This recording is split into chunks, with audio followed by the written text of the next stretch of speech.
All right. Welcome back, ladies and gentlemen. This is David Patrick Harry with Church of the Eternal Logos. And today, we're going to be doing a really fun stream. We're going to be coming back doing a call-in stream. So I already got the Zoom lined up here. Just need to share the link. And we're going to be letting people in and kind of just chit-chatting, having a fun time. We haven't done one of these in a while. I think it was Thanksgiving, actually. And as some of you guys know, I did my first stream, or my first debate a couple days ago over on the Crucible. Shout out to Rachel and Andrew Wilson. They're in the chat. Shout out to, it seems like the whole crew's in the chat tonight. I guess this is the pregame before Dyer's stream later. So I did my first debate over at the Crucible, and let's just say, with a gentleman named P.F. Young. He is very good spirit. So he participated in the debate in good faith. Shout out to P.F. Young. Didn't know much about him. I watched one debate with him and made by Jim Bob. Shout out to Jim Bob if he's watching. God bless him and his family. And I saw that he identified as a pragmatist, and so I really didn't even prepare for the debate. I told Andrew that. I was just kind of going to wing it because I didn't think he really was going to be able to hang, and that was generally the case. He wasn't ready, like the Kevin Hart meme. He wasn't ready, so he definitely was not ready for what I was bringing. We're just going to watch the opening statements between us two because basically the debate was over after that. Basically, we did opening statements. Then I did my opening statement, responding to his opening statement. It came down to, hey, you have to define what enlightenment is. The whole debate, for you guys who don't know, was on, do psychedelics lead to spiritual enlightenment? This is what the debate was on.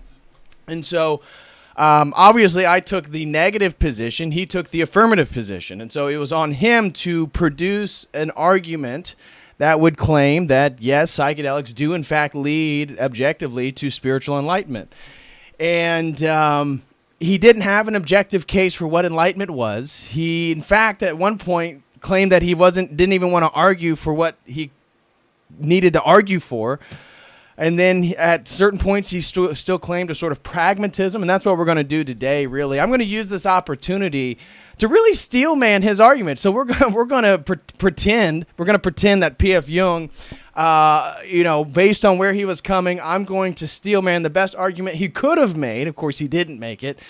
But what is American pragmatism? What is pragmatic philosophy? There's a whole school of what's called pragmatism, and it doesn't mean just being pragmatic, right? The term being pragmatic, yes, it's related, but it's not the same thing as pragmatism. And so our friend P.F. Jung, and again, God bless him and his family, kept identifying as a pragmatist. I'm a pragmatist. I'm a Petersonian pragmatist. I'm thinking, Petersonian, what? Jordan Peterson doesn't philosophically identify as a pragmatist. He may use things in a pragmatic way once in a while, but or even a utilitarian, because pragmatism, as we'll get into, is a whole philosophical tradition really addressing the breakdown in objective truth, objective epistemology, and therefore essentially arguing that the world is filled with problems and truth is really that which actually sort of pragmatically answers or solves the problem temporarily. It doesn't mean it's a universal truth. Doesn't mean we need to be focusing on universals itself, because pragmatism sort of undermines foundationalism. And the whole thing's based on the scientific method as the best way to come to truth, and again, in a pragmatic way, things that solve problems. And so I don't think he was very versed in pragmatism, nor knew what he was doing. So, but generally, again, my takeaway from the debate was fun. It was fun. I get it. So I told Andy, Andrew, that... get me your most popular New Ager. So the next debate over on the Crucible, I want Andrew, again, shout out to Rachel and Andrew. I want you guys to get me the most popular New Ager we can talk about. Is the cosmos God? We could talk about how do we come to know God, or the most popular psychedelic person, or your most popular an occultist. Maybe a future debate between Styx Hexenhammer might be in the works. I don't know. That might be interesting. So I told Andrew, line me up, next debate, line me up with a New Ager, whoever you can get, the biggest profile, the biggest name New Ager you can get, and we'll come up with some topic, and we'll debate it, and I'm sure it'll go quite similar to PFU, because ultimately these are going to come down to who actually can articulate and know their own worldview better. And I don't think anybody out here just doing generic conversations about the world or New Age or Andrew, can you define New Age for me? So how do we define New Age? I would say anything that participates. Maybe it's the crystal people. Maybe it's the psychedelic people. Maybe it's the sort of perennialism people. That'd be a good debate, Andrew. Get a New Ager who believes in perennialism, and we'll debate that. So, so anyways, So I think that I think there's already a lot of opportunities. I'm definitely open to doing some debates, but it's ultimately going to come down to, you can't these debates, unless somebody's going to be consistent and quite knowledgeable, it's just going to come down to, here's my worldview, here's your worldview, which one makes more sense? And if I can highlight their contradictions more immediately and appeal to where I'm making leaps of faith or my presuppositions, then That's basically what it's going to come to. I think they're more useful, really, for the people watching than me converting anybody I'm going to talk to. Although P.F. Young, I think he's eventually going to become Christian. He's basically and here's I can relate to P.F. Young, my opponent that we're going to watch a little bit of. Is when I was 25 years old, I also used different thinkers as my own sort of personality. And so that's clearly what he's doing with Jordan Peterson. And so Peterson is a sort of prism for him to go into his teachings, his thoughts process, his books, and then look through the world through Peterson and really sort of develop your own opinions through that. And that happened to me. I did it with Jordan. I did it, not really Jordan Peterson, but like Terrence McKenna, the Robert Anton Wilsons, Alan Watts, all that stuff. I use their sort of worldviews to dive into things like Gnosticism and magic and then, different world religions. So I get it, but that's what you're going to notice is he's quite limited because he doesn't have a foundation in philosophy. He has a foundation in watching Jordan Peterson videos and reading his books. And so, the 12 rules for life aren't going to be too advantageous when we're talking about objective epistemology and rooting a spiritual conception of the use of inebriating substances for that which we would define as enlightenment. So, anyways, that's that. So we're going to then get into, again, pragmatism. What is pragmatism? Psychedelic spirituality, generally speaking. I mean, most of you guys already know my worldview and what I think. I did a video, I think it was the last stream, discussing a lot of that stuff. So, geez, I'm sweating like crazy. You guys see the sweat pits? Woo! So much for the denim shirt. Good Lord. Andrew says, you should debate Hunter Avalon on his soy diet. I don't know. I'll just keep my debates in the realm of religion. So as long as it has to do with some type of religious question, such as, how we come to know God, our worldviews, how we become enlightened, perennialism, these types of things. I'll do that. But I know, look at, man, I just started too, and I'm already sweating. You can see it. I'm sweating like crazy. I'm going to have to turn on another fan. Oh,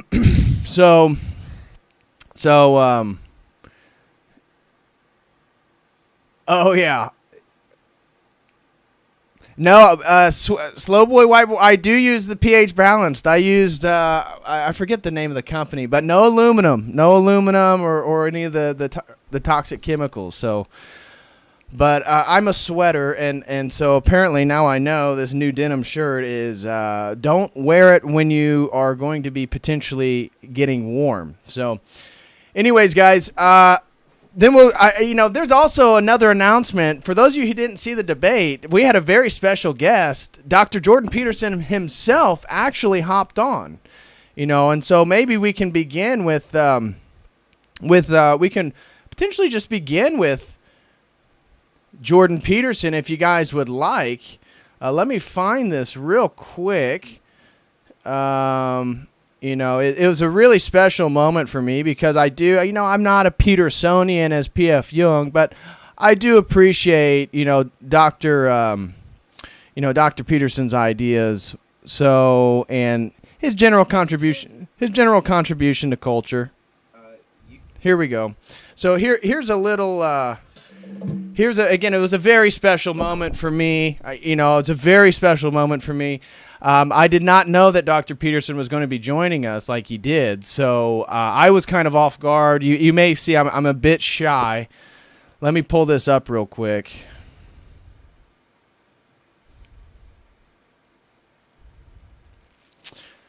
Okay, here it is. Here, Dr. Peterson calling in, actually, and discussing and reviewing the debate with us. You called in here? Yeah. Well, I mean, they all love you, PF, so much. I'm sorry, Mr. Peterson. Yeah, this is Dr. Peterson. Yeah, I'm sorry, Mr. Peterson. Hello. I didn't mean it.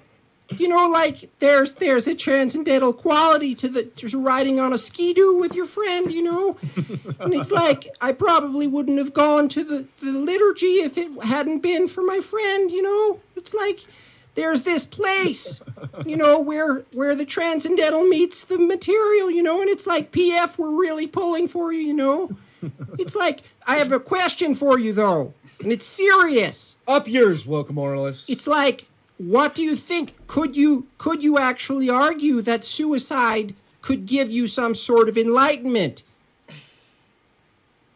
Based on everything you've said, and I don't mean to be harsh, but the thing is, based on everything you said, you couldn't discount offing yourself.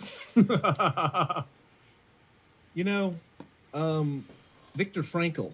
I shouldn't give a serious answer to this. Viktor Frankl. Yes, you should. Very well. Viktor Frankl was a psychologist who was in the concentration camps. And someone got a baby crying. Jordan, you have a new baby? No, that's Michaela's. Oh, yes, that's right. With Well, it Andrew depends Tate. on what Andrew you mean Tate's by baby? concentrate. Go ahead, PF. So, Viktor Frankl made the point that in some circumstances, like the commandments are not always universal, and there are exceptions in the most extreme circumstances. So the example he gives, this isn't suicide, but a guy in the concentration camps told his wife, Guys, smash that like. Get those likes up. Hey, we got over 100 people in here. Smash that like. do whatever you have to do to survive, even if that means sleeping with the Nazi officers, which meant break the commandment, thou shalt not lie with someone else. That's not fearing God. But to the point, it's like, is there a scenario where it's, it's like, well, at some maybe the line between sacrifice and why even give a serious answer? I'm just gonna get laughed. This is serious, Bucko. This is legit. Serious. It's like I'm going to debate better than the real person. You seem like you're taking it seriously. Listen. This is the thing. The line between suicide and sacrifice is not always clear in every extreme circumstance. So well, this is are we making decisions based on this assumption we're going to live forever? And by forever, I mean here in the material. That is a pragmatist view. I know I've done a lot of work pulling people away from this, and putting them in. And I have a lot of guilt, You people like you bought the 12 rules and you really bought it, And the thing is, it's like, it's all bullshit, It's like I've really come to realize that it's, you've got to appeal to something other than your preferences. Well, Mr. Peterson, thank you for gracing the Crucible. It's like, presence. fuck! I know that the moderator has to cut in, and I'm very humbled in your presence. I'm going to give PF a chance to respond before I allow you to leave us with some words of wisdom. Go ahead, PF. This is why charisma wins debates. Do a good Jordan Peterson impression, and you don't need logic and rationality. It's over. Well, if you're doing maybe Jordan, it was over before. Well, before if you're anybody ever made the Jordan Peterson. To be fair, and that's true. The debate was well over before this. To be fair, if you're doing a Jordan Peterson impression, you probably are lacking logic anyway. It's like, I've got to go. I've got a lot of work to do building an empire with Ben Shapiro. Have a good day. I understand, Mr. Peterson. Before you go, can you just leave us with some words of wisdom, sir? Yes. It depends on what you mean by wisdom, It's like there's a place where knowledge meets something that's beyond knowledge, And it's like, what is it, And I've been leaning toward orthodox for a while now, but, it's just like I haven't gotten myself on a fast enough skidoo, I feel like that last portion was bad faith, and I've kicked you, Mr. Peterson. I think that it was a little bit out of bounds. I have got to get to the super chats. We appreciate. Oh boy. Anyways, guys, that is a little sneak peek to our debate. So, I guess maybe we'll start this. We'll just watch the opening of the debate between, we'll listen to P.F. Young's opener, which isn't going to be too exhilarating. We'll listen to my opener. And then, I'd like to actually dive into a little bit of what philosophical pragmatism is, the history of it, the kind of movers and shakers of it, and why it is what it is really, so you can understand why he really is inconsistent. He's not really a pragmatist, which comes up in the debate. Then we can kind of talk a little bit about psychedelic spirituality, but I was really just going to open it up to the call-in. So for those of you who don't know, I already got the Zoom open. So let me share the link here if you guys want. Here is the Zoom link. So if anybody wants to join, you can do so with that link right there. That should take you in. But here, we're going to watch the very beginning, the opening, and then I want to discuss, again, what is American pragmatism. So I got my philosophical notes. So here's my little philosophy book. This is my philosophy book.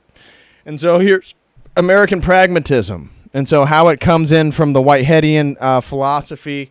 And then we can talk a little bit about Charles Sanders Peirce, how his pragmatism is different from William James from John Dewey, what pragmatism is, even the pragmatic definition of religion, and then we can just take in call-ins. Everybody can call in, talk about it. If you want to talk about your own psychedelic experience, feel free. We'll talk about anything and everything. So that is the Zoom chat that's already posted, so anybody can join if you guys are wanting to. So here we go. Oh, by the way, guys, quick announcement. Let me share some links. If you guys, I've got some new website content coming. So if you guys would like to become a member, I'd greatly, greatly appreciate that. That is for $5 a month. You can do so with this link right here, or you can become a premium member for $25 a month. And, this is something I was going to talk about. Maybe we can get into the call-in. I can talk to you guys about today. I'm thinking about offering a new fitness membership, too, and really adding fitness to, specifically male fitness, men's fitness, to what we're doing here on this YouTube channel. So I think that would be, I don't know. I think it's going to be exciting. But maybe you can get your guys' responses on that. Also, if anybody wants to sign up for a one-on-one session, you can do so with this link right here. And would greatly appreciate that. And also, don't forget, guys, we now have the option to sponsor a stream. And so if you would like to sponsor a stream, you can now do so with this link right here, of which our next stream is going to be a sponsor stream on the Hebrew Roots Movement. I'm going to try to do that tomorrow night. Tomorrow night's going to be a stream on the Hebrew Roots Movement. Actually, really interesting. So I'm so glad that our sponsored actually chose that as their topic, because it's actually more interesting than I was suspecting. So thank you to Jacob Visor. That's who sponsored that stream. So Jacob Visor, thank you, brother. We are going to be doing that tomorrow night.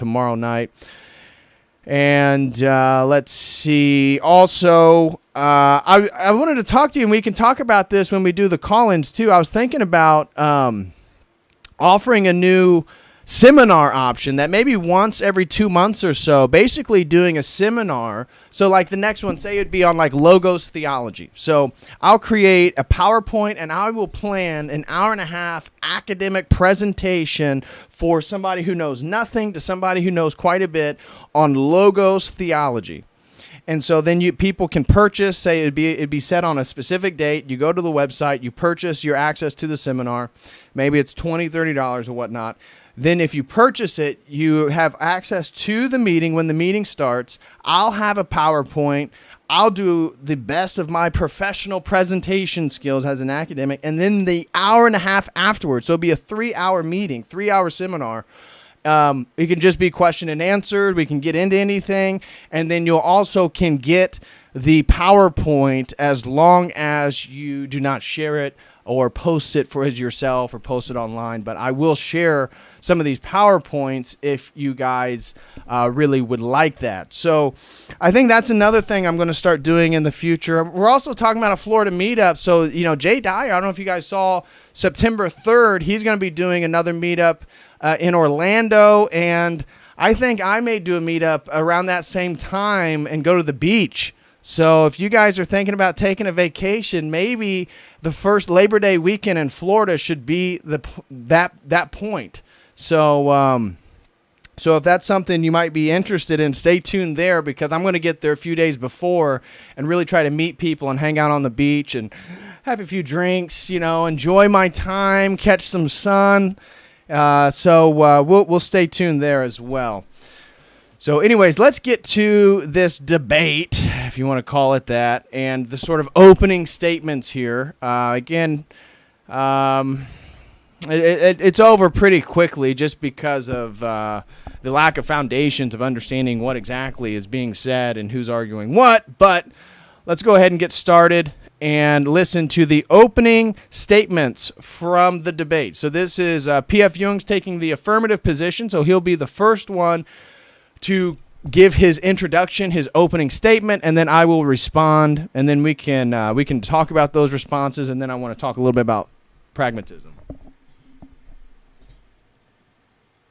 Are you putting somebody who's part of a PhD program up against P.F. Jung? And I said, yes. And they said, wait a second. Didn't he have a channel that focused heavily on psychedelics? And I said, yes. And they said, well, wait a second. What if he just gets totally humiliated and blown out? And I said, yes. Go ahead, PF. Yeah, opening. That's a possibility. I was not aware that Patrick was a PhD student studying psychedelics. I was hoping for a single-minded religious zealot like Andrew, but that does not appear to be the case. So we'll see how this goes. Great to see you back in the crucible, by the way, PF. Hey, no Take problem. a second. Make sure you introduce yourself to the entire audience and where they can find you. That's right. My name's Paul. I have a YouTube channel called PF Jung. It's I call it multidisciplinary majoritarianism, which is basically whatever the silent majority thinks, which is pretty much common sense. I lay a multidisciplinary philosophical groundwork for bringing that glorious enlightened centrist middle back to power, to say F you to the far left and the far right, and to kick out the kleptocratic moderate middle like Joe Biden, Nancy Pelosi, and all those creeps. So, and I majored in... I'm pretty sure that's a logical fallacy of appeal to consensus right away there. Supply chain management. So... We'll see the academic credentials put to test here, I guess. Oh, GPF, I just can't wait. Everybody out there in Crucible Land, make sure you like, share, subscribe, mash the like button. We're going to get into this debate in just 1 second. I just wanted to let Paul know before I put my official moderator hat on and do this in the most unbiased way possible. I hate you with everything that I am. Go ahead with your introduction. I shall turn the other cheek, brother, as my metaphorical savior said. I wrote some stuff down, but I won't be too formal. Listen, as a Christian adjacent, okay, I have great respect for religion and all that shit. I don't think it's just the result of superstitious beliefs or the misfiring of certain neurons or whatever, like a lot of cringe atheists say. I think religion is an evolved phenomenon, and it has real merit. And I think psychedelics play a role in that. Now, to what role they played, we will discuss. I guess I want to approach it from a number of perspectives. One perspective is religions across the world, across cultures, and across time, independent of one another, most importantly, independent of one another, have come up with similar religious stories. And you can't attribute that to a common silly idea spreading through everyone. There must be some deeper reason for that. And one of the reasons, I think, is that the collective unconscious that human beings share. Okay, so we already know where he's going to go with this. He's going to appeal to a sort of Jungian collective unconscious as the source point of all archetypal structures that appear in religion and mythology and literature and art and cave paintings. And obviously, as a pragmatist, he actually can't even make that argument because that's a universalistic claim, which pragmatism doesn't do. And we're going to get into that. So he just had no idea. So there's a conflation right there. But let's deny he even claiming to be a pragmatist. We see an appeal to religions all leading to the same place because they're all just sort of scaffolding around the collective unconscious of mankind, and so those scaffolding has been constructed in different ways, but it's all built on the same foundations, and it's all leading to the same point. Not the case, obviously. So that's a sort of perennialistic presupposition, which is totally contradictory based on the fact that multiple world religions are absolutely in diametrical opposition to each other. For example, just to say Satanism is the same thing as Orthodox Christianity, or to say, a sort of pagan worldview, a magical pagan worldview of human sacrifice and sacrificial rituals is the same thing as, spiritual but not religious. Not necessarily. There's differences. So the atheistic nothingness of Buddhism is not the same thing as a logos theology. So obviously he's not going to have a foundation for arguing for a sort of universal symbolism outside this collective unconscious structure, but the collective unconscious, based on his own Darwinian Wallace theory of evolution, is that it itself is continually changing and evolving based on the human experience of mankind. So the world leaders that be, they believe they can manipulate and sort of mold the collective unconscious of mankind, which they're trying to do with all this transgenderism and the sort of the multiplicity of genders. This is actually working at a much deeper level. And, again, something that he's just totally not privy to, even though he views himself in opposition to, the powers that be or the radical left and right. His sort of supercentrism itself is, a fallacy. Why does that equal that something's going to be more true? It doesn't. So where he's starting right now, we already see it's on shaky ground at best. Is that part of our psyche, which is similar across all human beings. The projections of that collective unconscious manifest themselves in religious stories and mythology. And psychedelics potentially played a role in that. There are some credible intellectuals and scientists who will debate their credibility maybe, who would say that human evolution was driven in part by psychedelic consumption.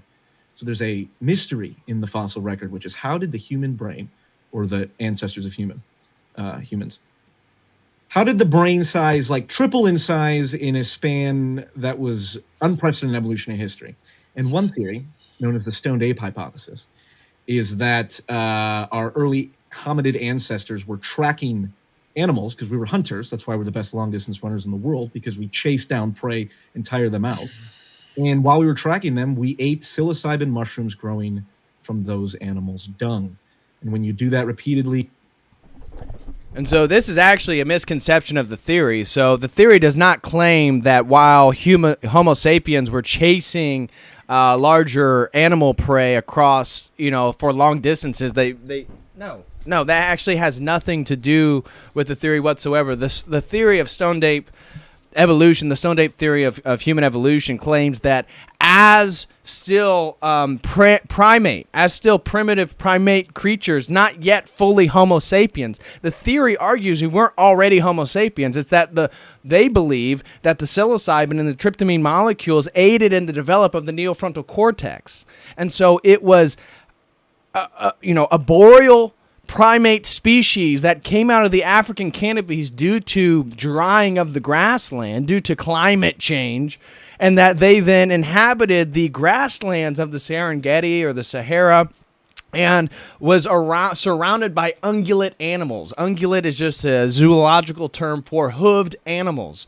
So the fact that hooved animals then were dropping their fecal matter, and then mushrooms, psilocybin mushrooms, Stropharia cubensis specifically is the dung growing mushroom, grew in the dung, and then claims that these arboreal creatures, these primate species, then took those mushrooms and at low dose aided in visual acuity, at mild dose aided in sexual arousal, and then at the highest dose aided in the development of art, language, and religion. Now, this theory is not actually supported within the academy, and only in the psychedelic community does it really gain headway. There's entire theories about the neofrontal cortex and throwing, rock throwing, all this different stuff. So he doesn't even have the theory right. And it's not going to aid him because it's, there's a lot of holes and a lot of speculation with it. I mean, even the idea that psilocybin aids in visual acuity is a little bit different than the I think it was like Holland Richards or somebody, the study in which the McKenna brothers claimed this from, is that there's two parallel lines, and a person was supposed to buzz as soon as those parallel lines were no longer completely parallel. So they're going to manipulate one of the lines compared to the other, and as soon as you noticed it was no longer parallel, you're supposed to buzz it. According to this research, those who were dosed with psilocybin or given psilocybin before the examination had a better, were quicker at recognizing the change in the parallel lines. This was then used by McKenna to argue that psilocybin aids in visual acuity, which is actually a much grander claim than the experiment grants. And so again, he didn't even appeal to any of this stuff. He could have talked about the speculation of human evolution, or at least his own worldview, and say that there is ground, or address the criticisms of the Stone Date. But I don't think he was that aware of what was going on. Repeatedly over millions of years, you take enough psychedelic content that you become conscious. And Brian Morescu is one individual. Patrick, I'm sure you're familiar with. And I know Andrew. Immortality Key is the name of his book. Immortality Key. That's Hang on right. a second, Patrick. It is PF's opening. Oh, I was just helping him out. Yeah, exactly. That was good faith by all stretch and measure. Andrew, no need to step in just yet. There is a. Don't tell me how to run my show, you yes. fuck. There's a phrase, Andrew, you might be familiar. It is an Pathanis, ten Pathanis, something Pathanis. And it means if you die. I don't know what it means, but I already hate it, and I hate you. Go ahead, finish, wrap it up. What do we got? It's written on a plaque in St. Paul's Monastery on Mount Athos, one of the holiest sites in Orthodoxy, as the heretic Andrew would surely know. It means if you die, if you die before you die, you won't die when you die, which is a Christian idea, Orthodox idea, and one that is reminiscent of many psychedelic trips.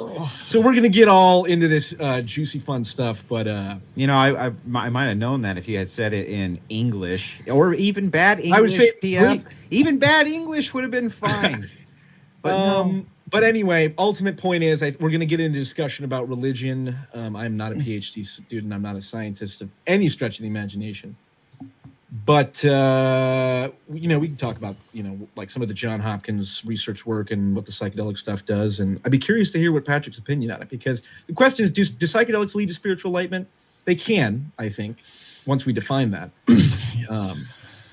But we'll see what Patrick says. Okay. We appreciate the introduction, PF. Before we move over. Okay, so notice, again, he's on the affirmative side. He needs to make the claim that psychedelics do, in fact, lead to spiritual enlightenment, what spiritual enlightenment is, how they aid in that process, and why this is objectively true. As we saw with his opening statement, he got nowhere near the requirement to make a universal truth claim, which he is on the debate to claim. He appealed to Morescu, a total word concept fallacy of the concept of death compared to orthodoxy and psychedelic ego death. He appealed to McKenna's Stone Date theory, and what was the first thing he appealed to? I forget. Anyways, so he didn't even hit any of the objectives that he would need to lay out in the introduction what he's arguing and why it's true. Patrick Harry. I did notice that somebody already mentioned Primetime 99 Alex Stein in the chat. He'll be here on the 14th to give us a rundown of the behind the scenes of all of his antics. We always enjoy having Stein on the program. We'll even let PF call in, but just for 1 minute. He only gets 1 minute. Go ahead, David Patrick. You're up. Okay, so in regards to PF's opening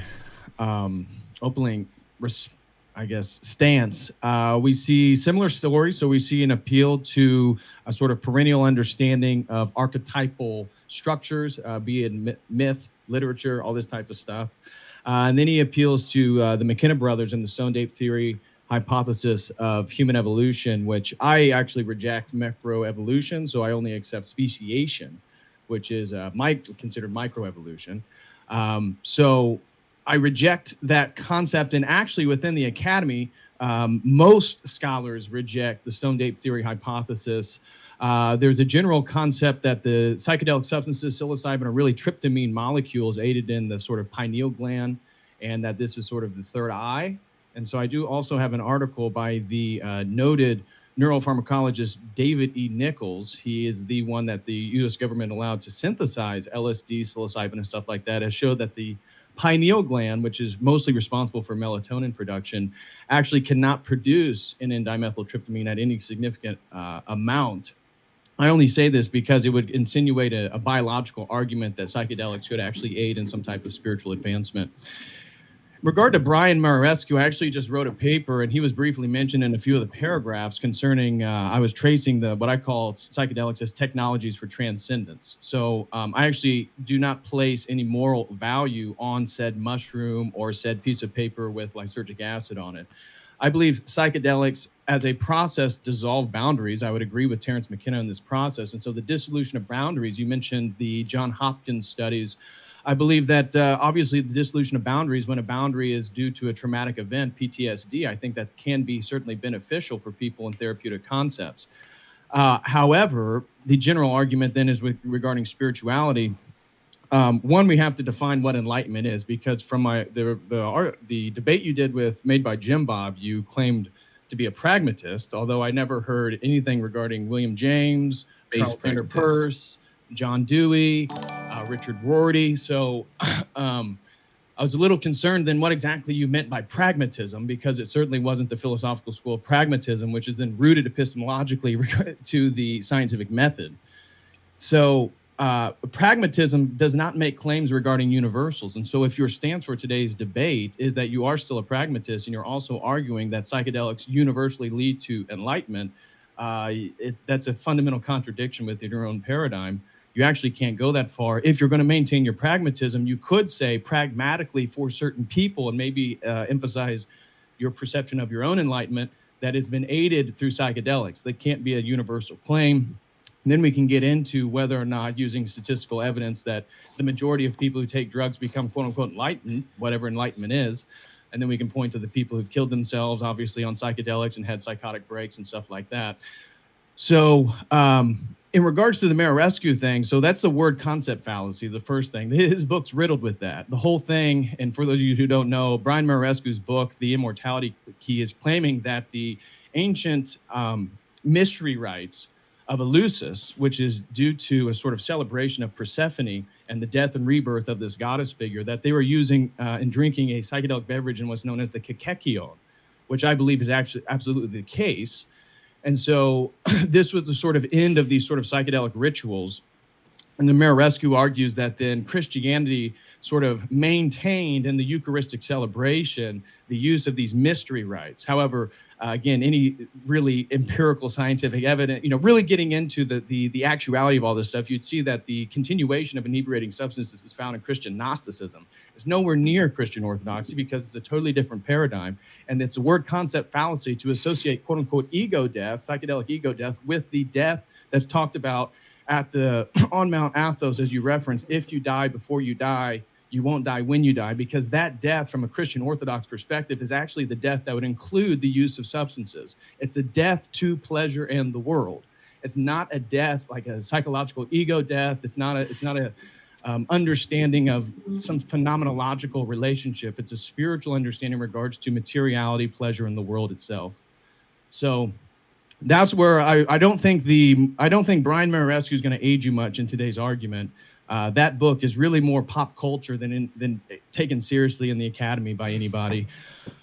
We can talk a little bit about the stoned ape theory, and we can definitely get into the universalities of archetypal structures and try to see where exactly those things are rooted within your worldview. For example, if you believe, and it sounded like in a previous debate, you believed in macroevolution, sounded like a Big Bang cosmology. So if you believe that the universe sprung into existence at a particular moment for no particular reason and has been cosmologically evolving since then, including biological life, that would not include non-physicals like logic itself, like mathematics, because those things would be evolving. And so technically, archetypal structures within the Jungian stance who accept evolution, the subconscious, the unconscious of the human species would also be evolving with time.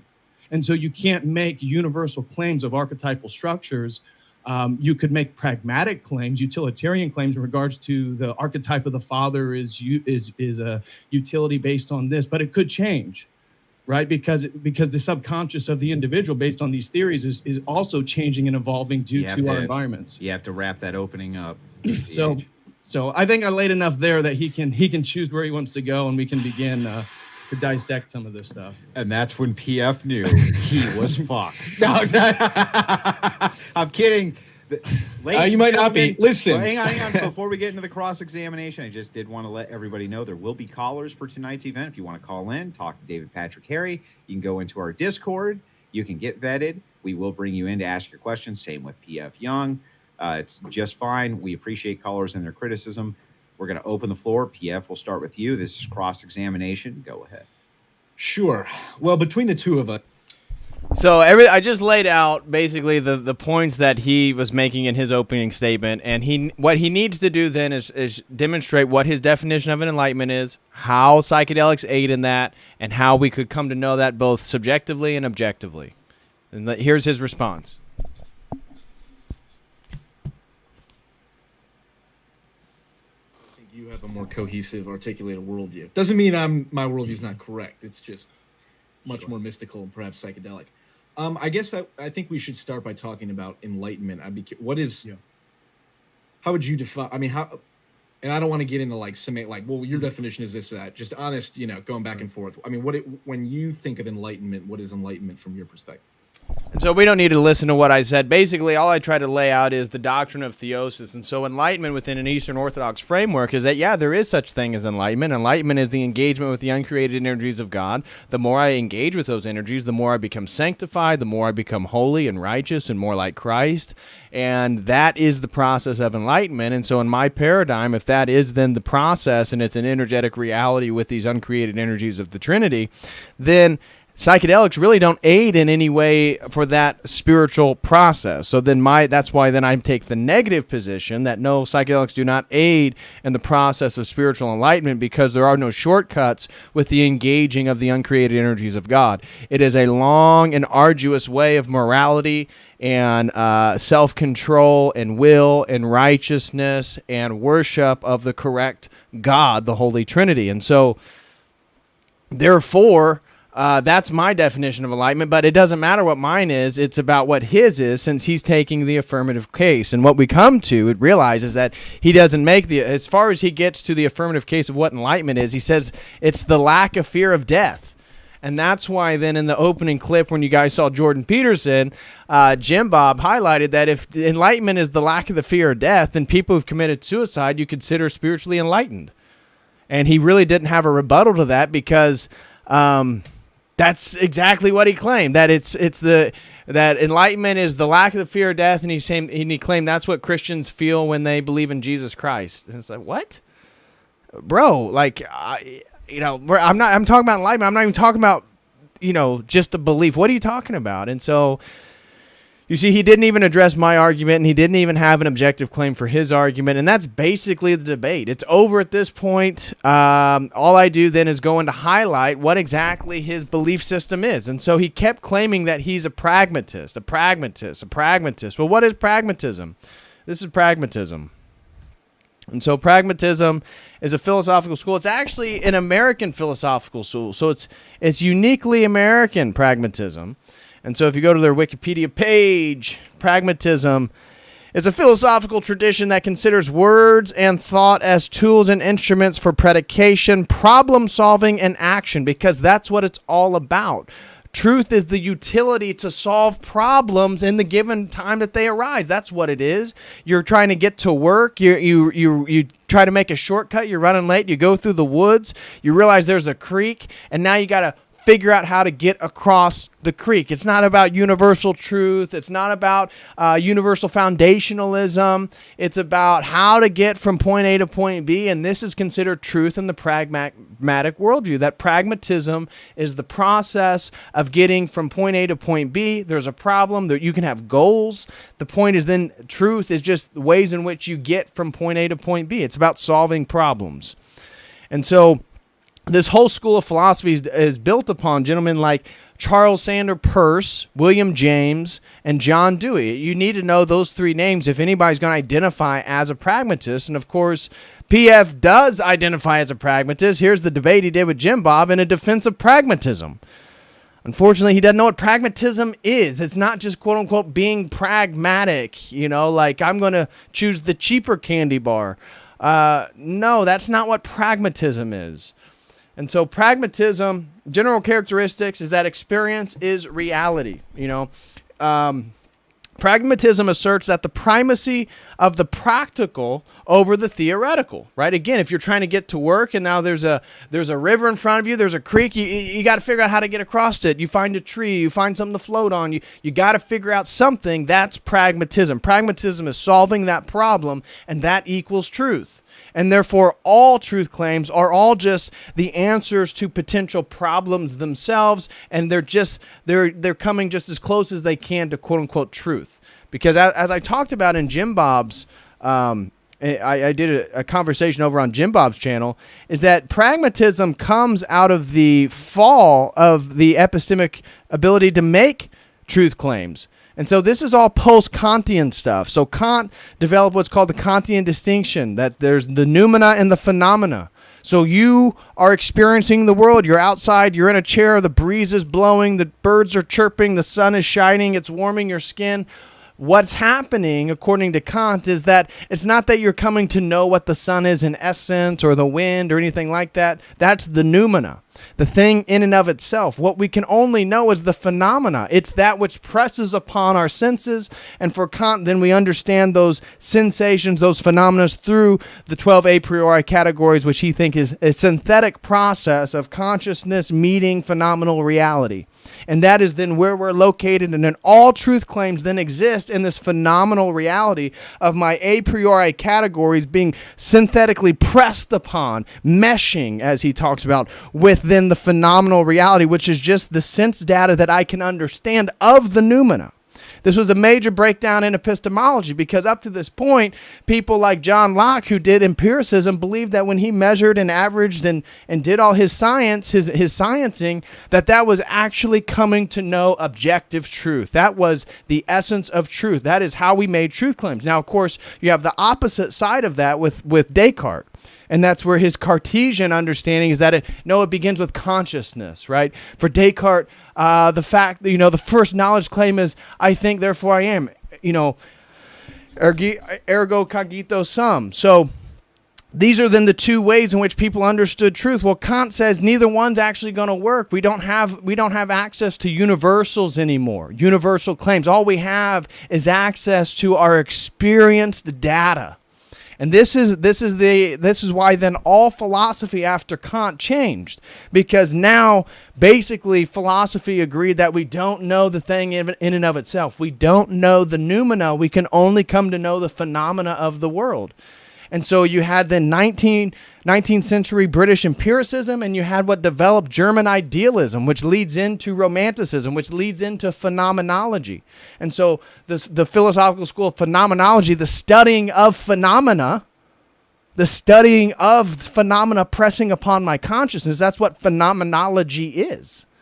That's where it comes from, because it's saying then, agreeing with Kant, we actually don't know the thing in of itself. The only thing that we can know ultimately is the sense data on our consciousness, and therefore we need to study personal subjective consciousness, and that is the phenomenological school. You come to know the universal through your own personal subjective consciousness. That's what phenomenology is interested in. Now, 19th century British empiricism then is claiming, well, okay, so maybe we don't know the world in of itself, but the best way to come to a truth claim is through the scientific method. And so it develops British empiricism, 19th century, which is claiming that, hey, we may not know the world in of itself, but the best thing that we can come to know is through the scientific method, the hypothetical deductive model of truth. Okay? And so that then changed philosophy. And so pragmatism, American pragmatism, is coming out of this fall, this mess between the continental tradition, that which is studying consciousness, and the analytic or the empirical tradition, which is studying the world. How do we come to know truth? And so pragmatism, then, that's why it's asserting the primacy of the practical over the theoretical, because what they're trying to do, pragmatism is a philosophical naturalism. It's trying to find a middle point between the phenomenological school and the empirical school. And so what it's saying is, as pragmatically, what we should do is just find a middle point. We're not going to make universal truth claims. We're not going to say, we're not going to talk about God. We're not going to talk about, again, anything that's universal that can be applied to all categories, because for them, everything is pragmatically about the context and solving the problem. And so it's a philosophical naturalism with a universal application of the scientific method. So you use the scientific method to pragmatically come to conclusions that will solve problems in the world. That's pragmatism. That's what the philosophical school pragmatism is doing. It's using the scientific method, the hypothetical deductive model, to solve pragmatically potential problems that arise in the world. But the main basis of pragmatism is your experience, because it argues that that experience is reality, right? Again, we just talked about this sort of phenomenological school, this change. So phenomenology is saying that the only thing that we can come to know, the only way we come to know the universal is through our subjective personal consciousness. And so pragmatism then is agreeing with that. It's saying reality is your own experience. We would say reality is not just my experience. There is an a priori God-created reality to the world. That is the Christian belief. That's generally what most people kind of already believe, whether they're conscientious of it or not. So, anyways, this pragmatism, then that's what it's doing. It is trying to find a middle path between the hypothetical deductive model of empiricism, which is then saying, yes, the scientific method is the way that we come to knowledge claims to solve problems. But reality is my personal experience, and that any idea of universal claims, or that there's, that, for example, the transcendental argument, the idea that we'd be talking about numbers and logic, this is considered too abstract for a pragmatist because they don't deal with universal claims. So pragmatism rejects intellectualism, William James. It rejects spectator empiricism, John Dewey. It rejects Descartes' quest for universal certainty. That's why in the debate, then I kept trying to hammer him and say, bro, well, I don't even know why you're here. You can't even argue. You can't make universal truth claims. And I saw for some people, it rubbed them the wrong way. Like there was one guy talking about how he was upset with me because I just kept telling, here it is, DPH's constant tactic of boxing an individual's argument into categories rather than directly interacting with their statements is a kind of straw manning. No, I was actually steel manning his argument because I could make it better than him. And so if I was P.F. Young and I wanted to be a pragmatist, I would just say that enlightenment actually isn't a universal process and that it's totally a subjective goal, and that then psychedelics aid subjectively with if experience is reality. I'm a pragmatist. Psychedelics then aid in this process of my subjective experience of spiritual enlightenment. He could have went there. Now it couldn't be a universal claim, so he's going to lose the debate, but it would have been more coherent than what he argued. And so he's mocking me in the comment, DPH, haha, blah, blah, blah, is can't claim such and such. Yeah, pragmatism can't claim universal knowledge or universal claims. Individual, dude, no one claimed I was a pragmatist except for you. Can we talk now? No, he claims he's a pragmatist multiple times. Once he's aware that I actually know what pragmatism is much more than he does, then he said, well, okay, well, don't define me as that. Basically, just define me as whatever Jordan Peterson is. It's basically what it came to. So anyways, that is kind of the summation of the debate. Again, for a little bit, just a quick heads up for people who are still following me and understand what I'm saying here. Pragmatism, as I said, is a philosophical naturalism. It's about a universal application of the scientific method. It's about truth is an experiential confirmation, and that we fix all beliefs to the scientific method. So that is what pragmatism is. And he was not aware of that. Now, C.S. Peirce claimed an objective epistemology, so he was not a relativist. He does not believe in relativistic truth, and he is the founder of this pragmatic school. And so, anyways, Peirce. So Descartes, the father of modern philosophy, right? And Descartes teaches that philosophy must begin with universal doubt. Well, Peirce says we cannot begin with complete universal doubt because we can't have universal doubt because of these presuppositions. We always have these presuppositions. And then scholasticism was the dogmatic metaphysics of the Catholic Church. And so scholasticism never questions universal fundamentals, which I don't, again, if we believe in God, we don't need to question universal fundamentals because we know that they're rooted in the logos, which were made in the image of God, and that's how we participate in them. Then we have Descartes' ultimate search for certainty is within the individual consciousness. This is what kind of gives the inspiration for phenomenology when Kant then basically shatters metaphysics and the ability to claim universal truth. So Charles Sanders Peirce says we cannot begin with complete doubt, the sort of Cartesian beginning point of philosophy, because we always miss something. Being convinced of something, does not equal it being true. So he's not interested in how convinced people can be. Philosophy ought to imitate science, according to Peirce, and its methods. They trust the multitude of variety of those arguments as opposed to the conclusiveness of any one. Every unidealistic philosophy supposes some unanalyzable ultimate. And so that's what they're against. Remember, unidealistic. If you're an idealist, you believe in universals within the realm of the idea. Again, a Platonic understanding. Plato's realm of the ideas, of the forms.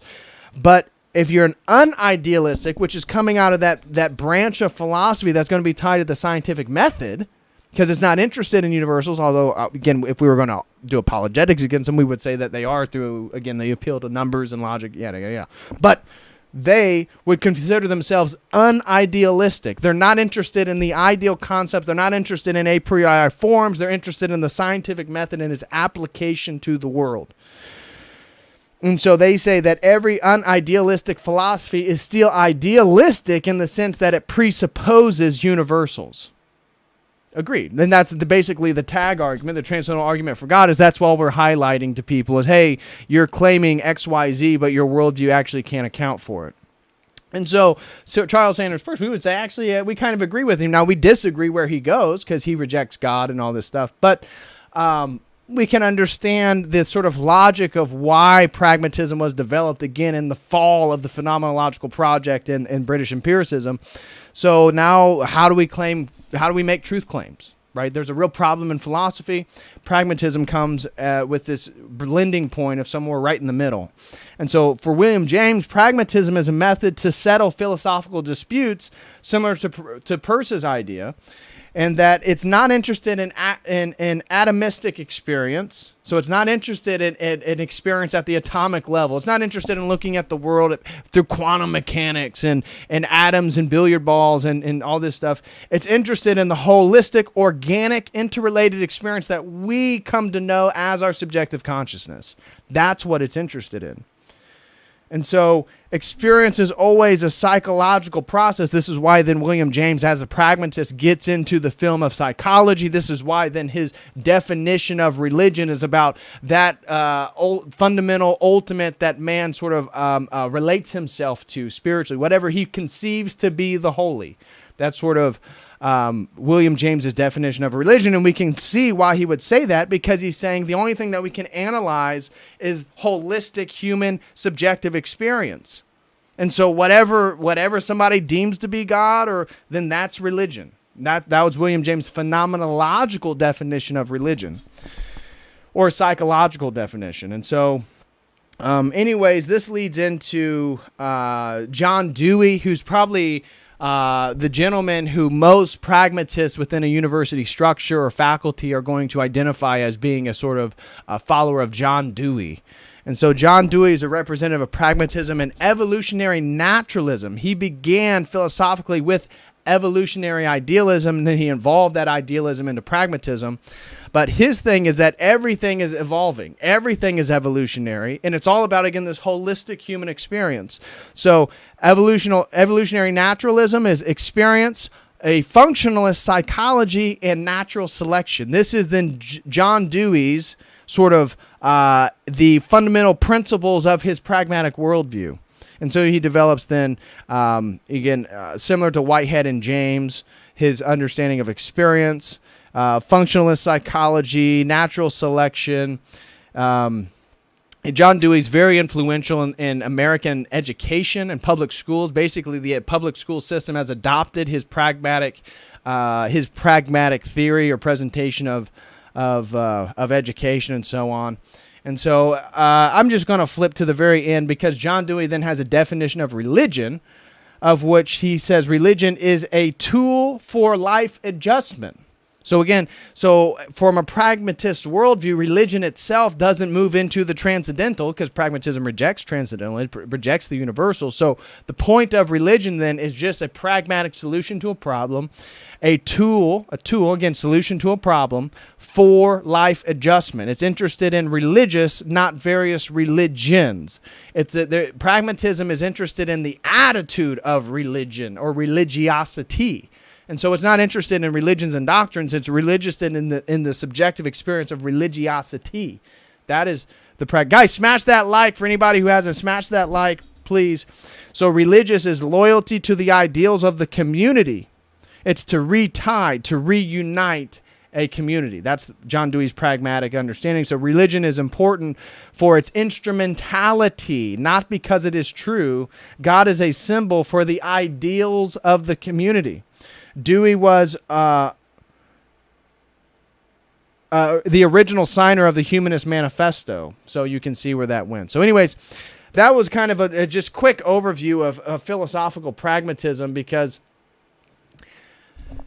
PF didn't know what he was getting into. Like I said, he wasn't ready. He was not ready for the debate. He didn't know what he was into. So guys, now we're going to open the stream up to calls. Somebody hop in here and chat with me. Again, here is, I'm going to post the entire link in the video description here. So, here we go. So guys, jump on in, and let's chat a little bit. So anybody, some of the mods, I know Nick said he was going to hop in. Here's the link to join the Zoom meeting, and I'll let you guys in. And let's chat live. So let's do some call-ins now. We can reflect on the stream. We can reflect on anything, what I just talked about. We can reflect on the future of the channel. Somebody join the live chat. Hop on in, guys. Somebody call on in. I'm waiting on. Yeah, PF, jump in. Somebody jump in. Anyways, until somebody jumps in, I want to give a special shout out to Nicholas Sunseri. Nicholas Sunseri throws in $35 and says, "Skidoo, you know," talking about the Jordan Peterson. We can rewatch the Jordan Peterson section. That was hilarious. But somebody hop in here. Where's all the callers? Everybody was so excited for a call in, and nobody's hopping in. Somebody hop in. Somebody hop in here. Got nobody. Guys, the link is in the video description. Somebody come on in. I know Nick said he was going to. Rachel, hop in. Genghis Khan. Crispy Johnson. Let's see what you look like. Hop on in. Let's see what Crispy Johnson looks like. He's a very enigmatic, innocuous figure in the chat. Nobody knows what he looks like. Let's hop on in here and turn on the video. Guys, is the link not working or something?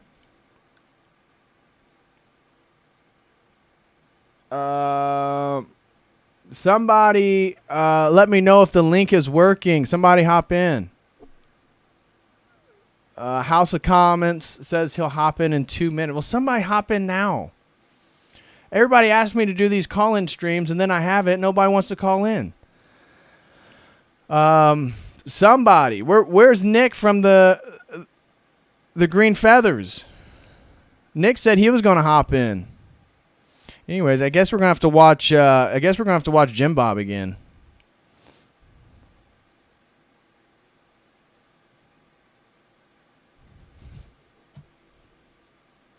I'm sorry, Mr. Peterson. Yeah, this is Dr. Peterson. Yeah, I'm sorry, Mr. Peterson. Oh, I didn't mean it.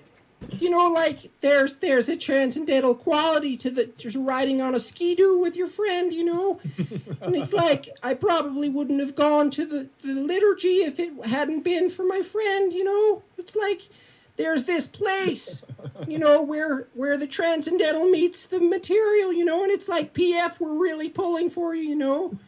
It's like, I have a question for you though, and it's serious. Up yours, welcome moralist. It's like, what do you think? Could you actually argue that suicide could give you some sort of enlightenment? Based on everything you've said, and I don't mean to be harsh, but the thing is, based on everything you said, you couldn't discount offing yourself. You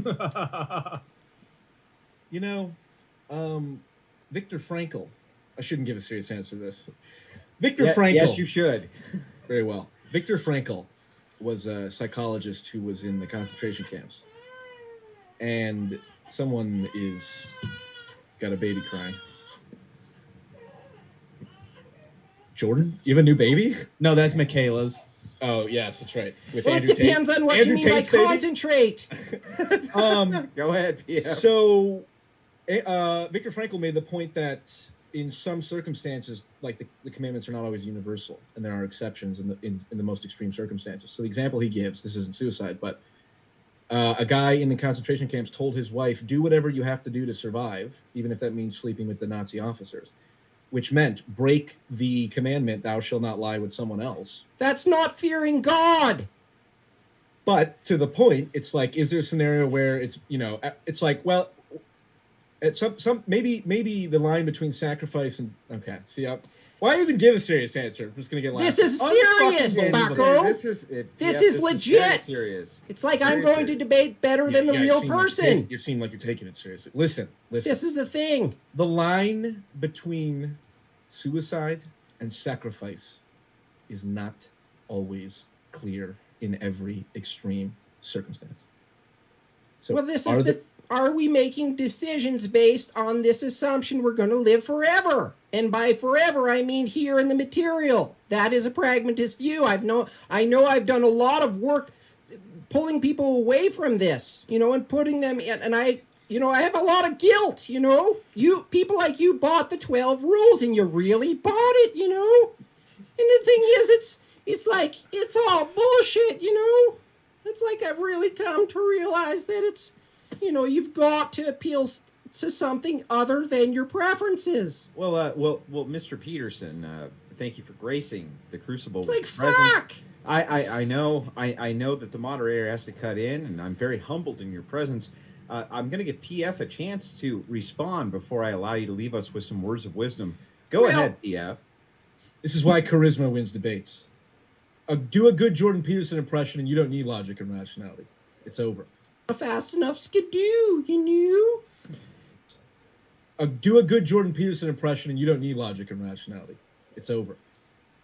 Well, if you're doing maybe Jordan, it was over before anybody ever made the Jordan Peterson. To be fair, if you're doing a Jordan Peterson impression, you probably are lacking logic anyway. It's like, I've got to go. I've got a lot of work to do building an empire with Ben Shapiro.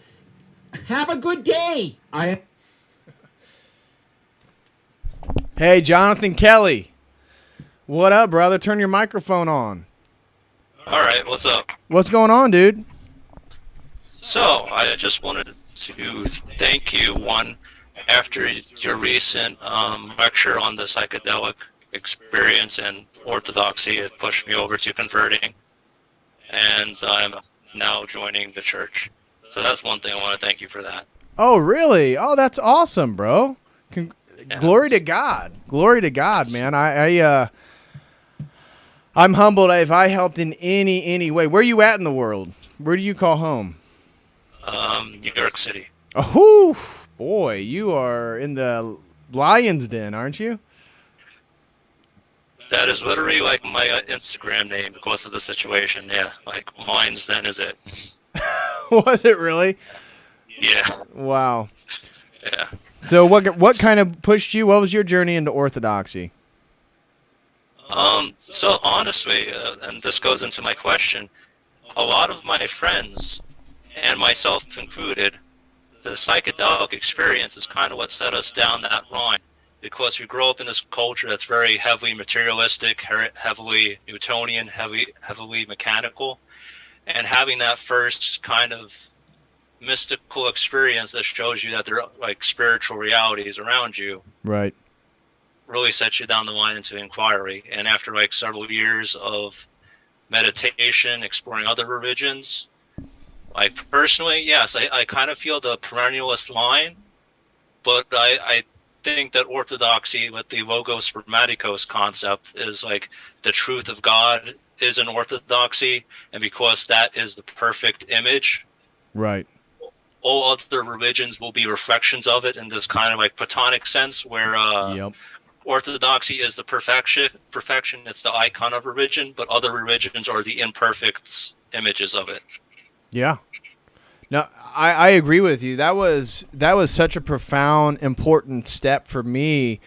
I was already moving in the direction. It wasn't until later in my journey that I came across the, St. Justin's Logos Spermaticos. I was already kind of in the Logos theology frame, in my spiritual journey. And then once I saw that, it just made so much more sense that regarding, again, the question of epistemology and how do we know truth across traditions? What framework are we using? And so then with this Logos Spermaticos, at least that criticism can't be levied at whether somebody believes in our position or not. At least they can't say we're using multiple epistemologies or they're fundamentally contradicting. We're saying, no, there's one epistemology, that this is the truth. This is the ultimate world religion.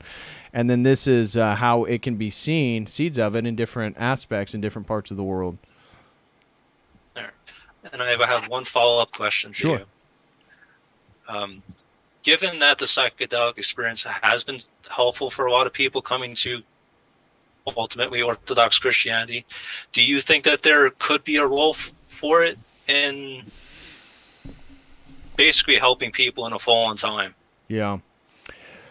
I was thinking about this because I did that stream, the last stream on from Psychonaut to Orthodox, right? And the prevalence of the people like yourself, like myself, that the psychedelics were certainly a stepping stone and in an influential period in my life. I was trying to reflect on what about it gave me the most growth. Right. What about the psychedelics really aided my development? And I think that it's more of a sort of one, it certainly mysticism. And that's why I think it leads people getting into Eastern mysticism or magic or stuff like that, because those are other forms of mysticism. So your worldview certainly becomes more mystical because you see the sort of transcendent realms and how close they are to us. The other thing is the sort of interconnectedness of everything. So psychedelics really aided in my understanding, again, of sacred geometry. And like I talk about pi phi, Fibonacci, cymatics, all this stuff. And so it gave me a sort of cosmic perspective, which I'm not trying to be like Neil deGrasse Tyson here. I really am not. Because I have serious questions about some of the images we're given about, space or whatnot. But outside of that, digressing from that, I think it really does expand one's perception because it dissolves boundaries. And so I believe it can open you up to demonic attacks. So is there a role for psychedelics in orthodoxy? I don't think so. I don't think you need psychedelics to advance towards orthodoxy. Some people may have needed, like myself, radical psychedelic experiences that dissolved boundaries in good and bad ways for myself, and that slowly, by re-putting back together those boundaries, then you get the whole Trump phenomenon in 16 and Jordan Peterson in 16, 17, 18, that people began to put those boundaries back together, and maybe we went into altered states and saw the validity of that order. But I think once you recognize the order, you don't need it. Now, is it still a sensual pleasure that even I reflect upon? Yeah. Some of the most exciting points of my life were like with friends or by myself in nature, altering my consciousness. But at this point too, I also wonder, like, if I was to go into those states, I don't know what I could get from it. Because it feels like, again, my communication with God, but when I was interested in the psychedelics, it's like, well, I could go into those states and then like the cosmos could speak to me directly. Well, I feel like I do that with prayer now. It's just it's certainly much more delayed. So I may pray about something or ask for clarity or this or that, and I might not have any sense of that prayer being even addressed at all for a week or weeks or months.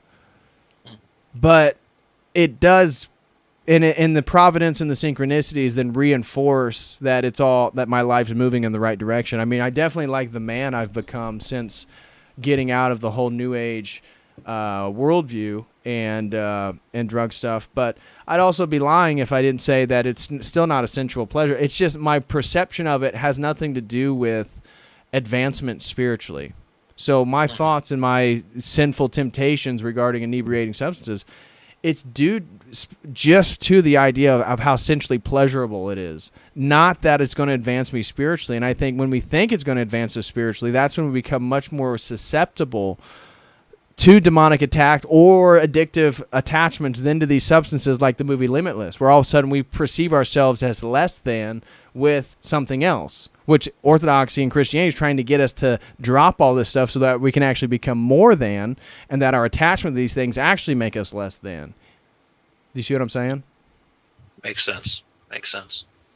Yeah.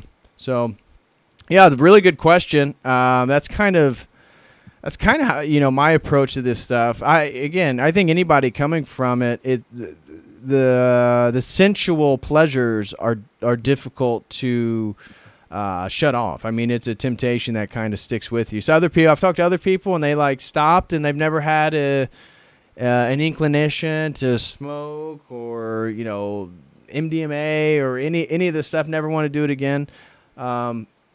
Others obviously associate a lot of the fun and the high points of youth and sort of haphazardness, lack of responsibility with those fun times. So, yeah, I mean, what are your thoughts? I just kind of rambled there. All right. So my personal thoughts are probably, given in my context of growing up here in New York City, growing up in the West, growing up in this current time, we are so inundated with all this materialism and physicalism and like Newtonian mindset that you are so like spiritually dead that you're not even awake to the like if you go to church and only if God moves upon you, you will get woken up in that sense. But going to church regularly, it's going to be the same materialist experience, like unless God acts on you. So I really do think that possibly the psychedelic experience or meditative practice or something is the way to start, like waking yourself up a little bit. I would say prayer. I think that was for me. Praying before I went to bed was the first thing that I did that really was a vortex of sort of pulling me out of that worldview and into a Christian worldview. Mm-hmm.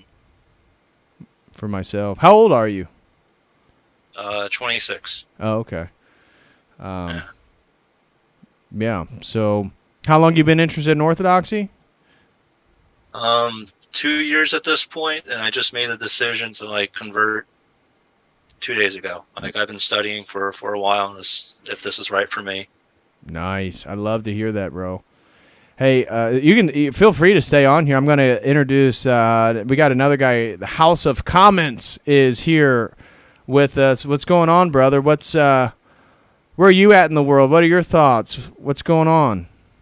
Yeah, I just jumped in. So, hi, nice to meet you. Peace be with you, brothers. I know you from Andrew's channel, so I know Andrew from Crucible. So, Oh, nice. I saw Andrew pop up the debate. I said, "Hey, what's going on here?" So, yeah, I'm Protestant. So, I'm from London, but I'm in Berlin right now. So, London, yeah. What define yourself spiritually? Which box would you put yourself in if you had to? I guess I consider myself I'm brought up a bog standard Protestant, but I'm a much more militant evangelical bent the last decade or so. Oh, I think okay. we're in a spiritual. I effectively think the conditions for Bellum Sacrum have been breached. So we are effectively in a state of war, a state of spiritual war in the world. And I believe all Christians should be uniting.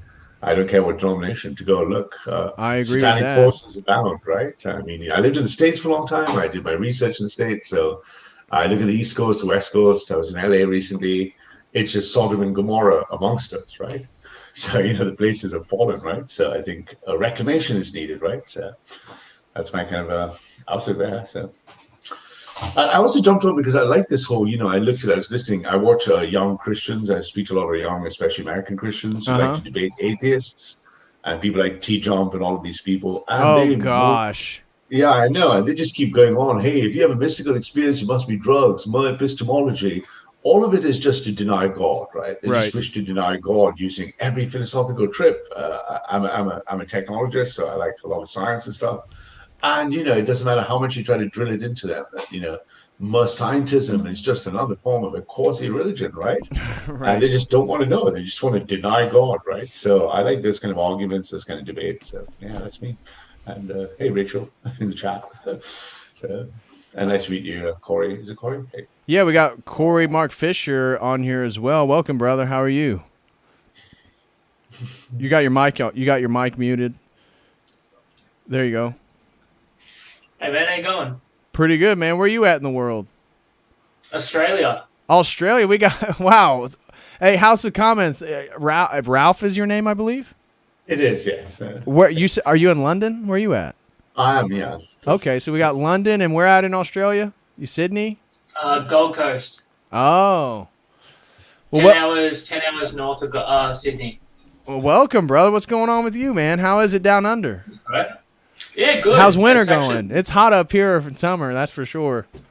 True. Yeah, it doesn't get too hot here on the Gold Coast, but it's kind of like Gold Coast is kind of the Miami of Australia. Okay. But we're good, yeah. It's So- 9 a.m., chilling, vibing. There you go. Yeah, good. What you got going on today? I just work, What do you call work? videography. Oh, nice. So you were Yeah. creative type. Okay. Yeah, So I Yeah. take it you got into psychedelics at one point? I did. Yeah, for many years. I was a long-haired hippie with sacred geometry. Hey, tattoos. is that the flower of life? Yeah, I got the seed of life. There it is.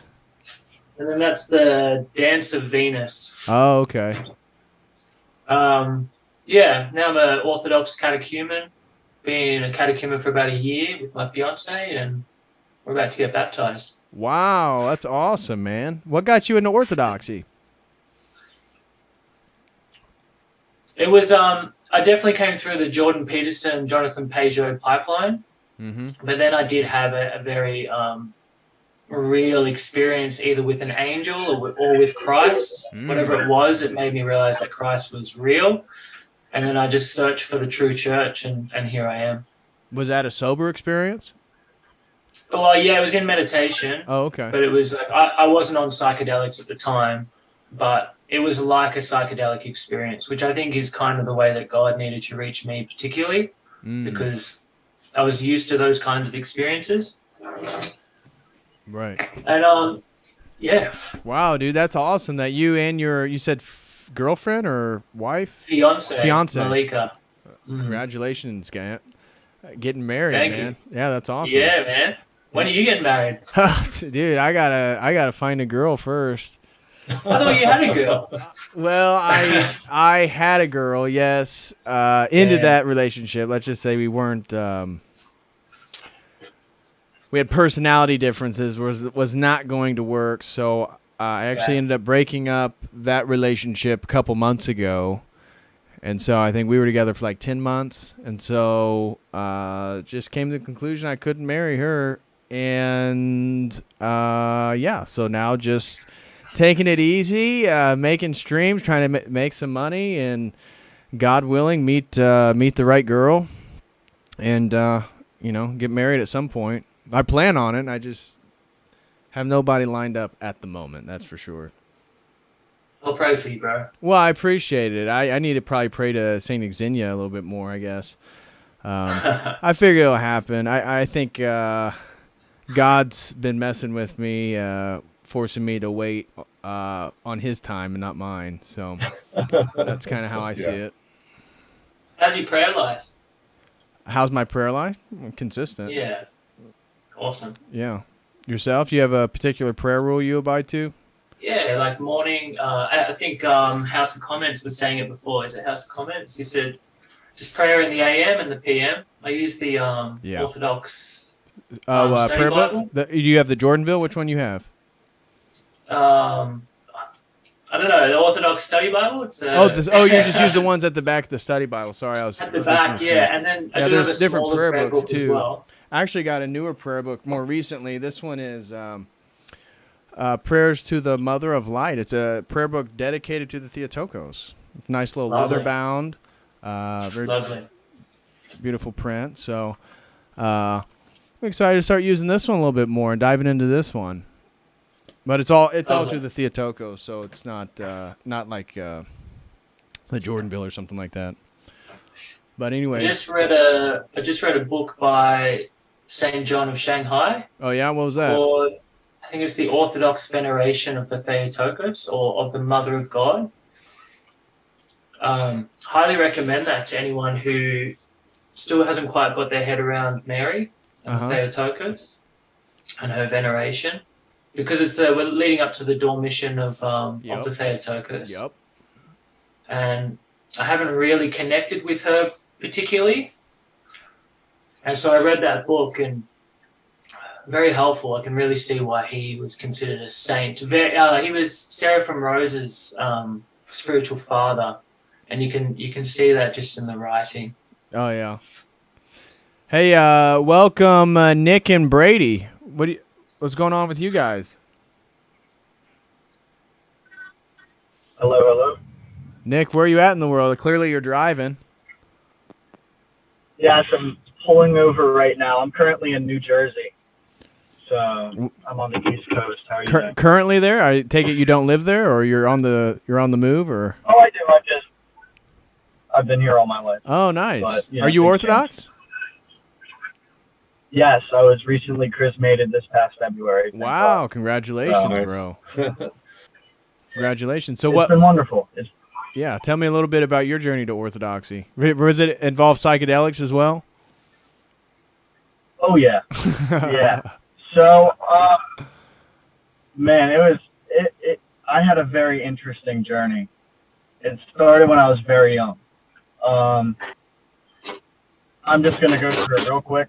So basically, I was born Roman Catholic, and I was probably, I think, like in first or second grade, and I just rejected it outright. I didn't like going to CCD, and I didn't like going to church because I didn't know why I should in the first place. And so I kind of grew a deep resentment for God then. Oh. And I could say, and I could point, that's when I made the conscious decision to stop looking for God, like throwing the baby out with the bathwater, basically. And then my progression towards where I could find truth led me in the complete opposite direction. So I said, if I'm going to find truth, I'm not going to look anywhere towards Christianity at a very young age. So yeah, fast forward to like sixth grade. I had access. Hey Brady, can you mute yourself, brother? Or actually, I think I can do it. I think he just was getting ready to speak and then didn't realize we could hear everything. Go ahead, bro. Keep going. Okay. So I had access to the internet all my life. So obviously that helped me in aiding myself to try and find out what truth is. So I was introduced to Terrence McKenna and Alan Watts and all of these good guys on YouTube. And I started watching them when I was around 11 or 12 because they offered this sort of like mystical type of like esoteric, like, ooh, like we have something that you don't have, and like we have this experience which we can offer you type of deal. Right. And this whole like woo-woo with psychedelics and drugs. And so the first drug that I ever wanted to take was I wanted to smoke weed. And so I was really young at the time, so I was like, no, I'll just wait till I'm 13 because that's like probably a good age to start smoking. So I did that, and I was like, whoa, this is amazing. But I digress. It ultimately led me to wanting to take psychedelics. And the reason why I did that was because I was looking for truth the entire time. I mean, I really wanted to fill that hole. Right. And I wasn't going to stop. So I did. And so I think I was around 14 when I took psychedelics for the first time. I took acid when I was 14, so I was a freshman in high school. Mm-hmm. And, you know, it's interesting what I was experiencing beforehand. So I suffered from serious depersonalization for around 2 years. And so I basically felt unreal, like almost like I was in a cartoon. And it was really scary. Like I couldn't think. At least I thought I couldn't think. Like I was thinking about how much I wasn't thinking. But I started taking psychedelics and I could feel things. But then like the first couple of times I took psychs, all that was happening was the walls were breathing. Yeah. And just like stupid. So it wasn't anything like crazy. It wasn't anything groundbreaking or spiritual. But I really started to push hard. And what I did was basically forced myself into a spiritual experience is what I would say. Like I remember watching one of your shows with Father Turbo, and he talks about forcing your will upon the world in order to get a certain desire, right? Right. So that's what I did. And I also had certain people around me who were leading me in a certain occult direction in the first place, which is a totally different story. So I take the psychedelics one time, and this is while I was listening to Terrence McKenna, and it's talking about letting go and letting yourself go and ego death and what it means to truly just let yourself experience. So I really got scared for some reason on this trip. Like I had a certain primal fear in me. And I remember thinking to myself, and I was talking to this one dude at the time, and he started messing with me, right? And saying certain things, which totally threw me off guard. I don't even want to talk about it. But I said, okay, I'm just going to let go. And what happened was, when I did that, it was almost like a dissipation of the self, like completely. Right. And it was like all of these like walls and barriers ultimately like just collapsed before me. And what happened was I felt like I was seeing everything through like a third perspective, like opening your third eye type of deal. And the first realizations that I had were these. I see. Like, I see now. I can see clearly. Everything's revealed to me. The next thing was that I'm God, and that I'm the creator of my own universe, and that I create my own reality. Right. The next thing was is that I know everything. And also, I can do whatever I want, and it doesn't matter because I'm God, and that is the ultimate truth. And I think I was 14 when that happened to me. And so I get blasted into this different realm of thinking. And it was something that you cannot describe with words. You cannot wrap your head around logically. It completely transcends any sort of thought, at least in my case. And so I got very fixated on this experience. Because what happened was, I mean, I was the center. Like, I felt like I was moving through this spiritual realm or whatever. It's hard to explain. But I felt like in that moment, like I knew the truth. Like I took a bite of the apple and I knew, like I understood finally. And I went to my mom. And I went to my mom when I was tripping and I said, Mom, I know everything. She's like, what are you talking about? She's like, did you take something? I'm like, no, I didn't take anything. But anyways, that's what started to lead me on this sort of new age path, because I didn't know what to make of it. All I knew is that I had this experience and I took it for what it was. I didn't question it.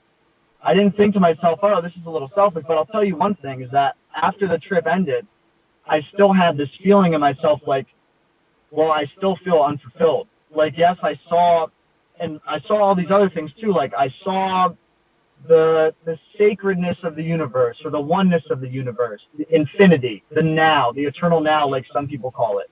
So you get into this certain headspace where you're in this moment where you feel like, oh, bro, time doesn't exist, and all of these things.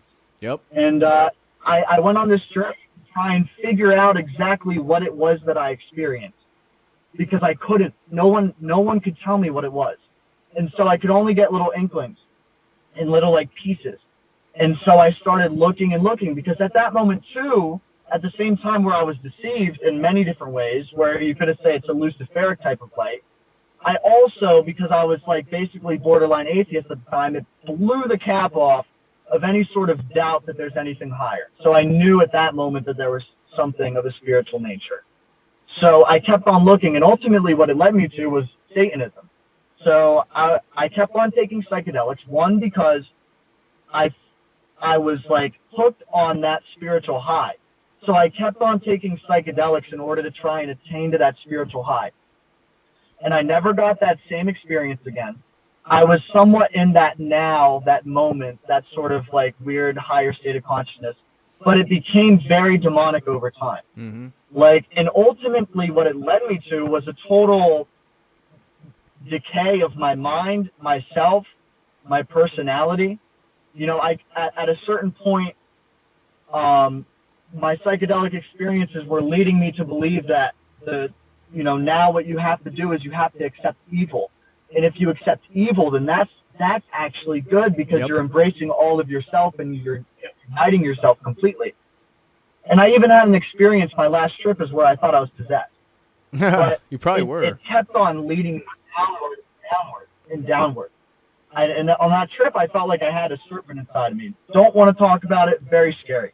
Anyways, I kept on doing it, and then there was a certain point I couldn't even form coherent sentences. I was like brain dead. I was a vegetable.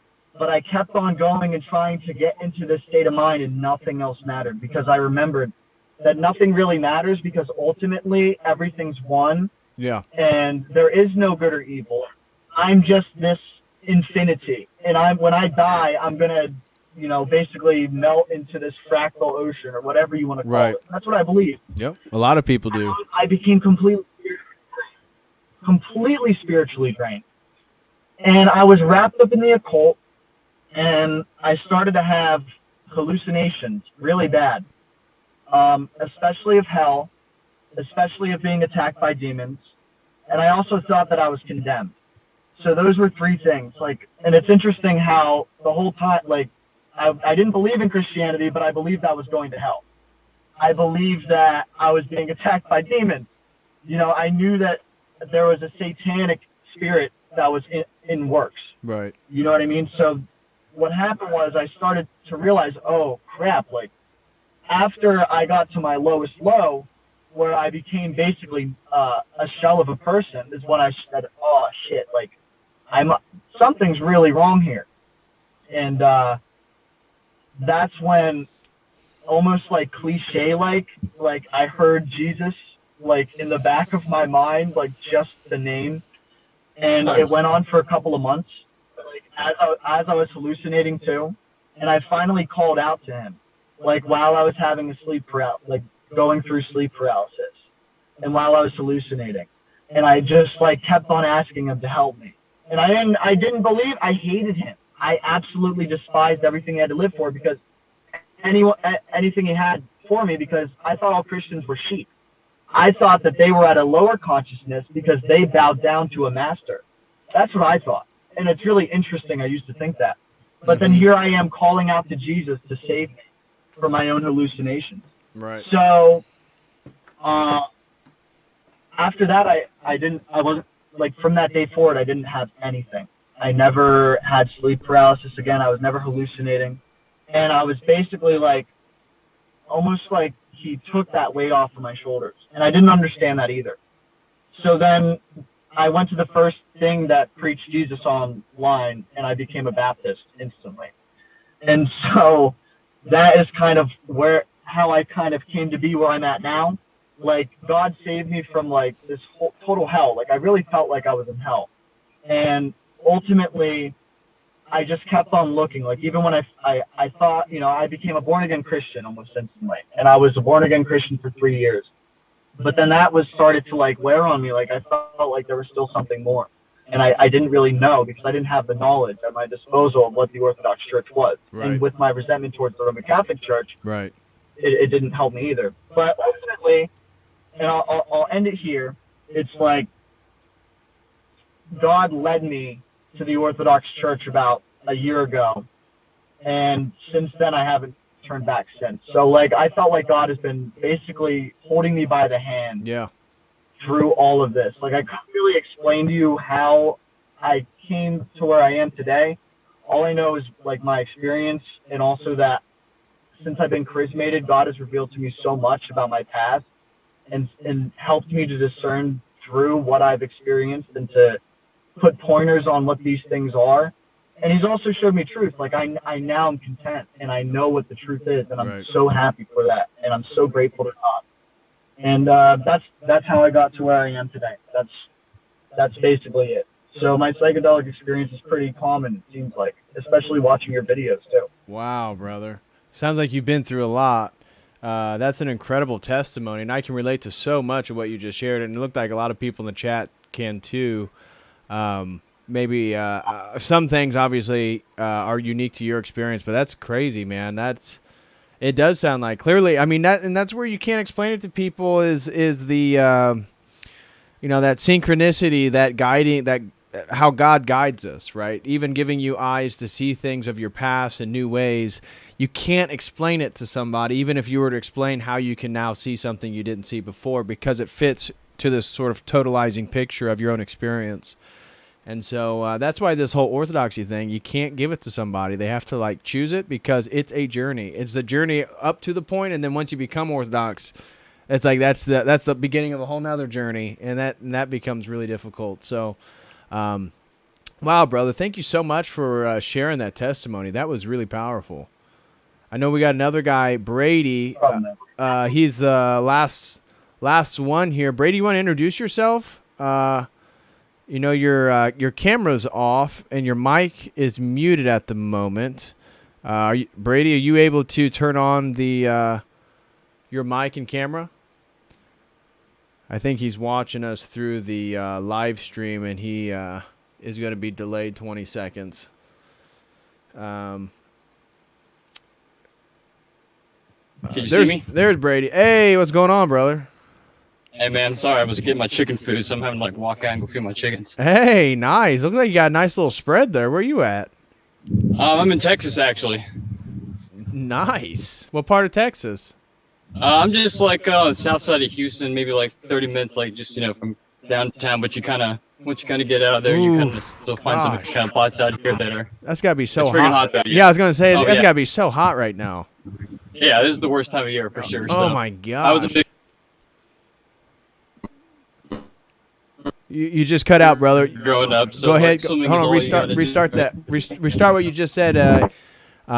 You just cut out. You keep cutting out.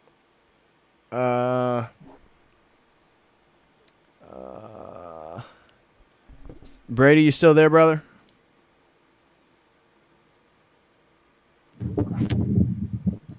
There you go. Now you're back. Am I back? Now you're back. Oh, yeah, I probably got at a distance of my Wi-Fi, so I guess it okay. flipped over. Well, turn that thing on data.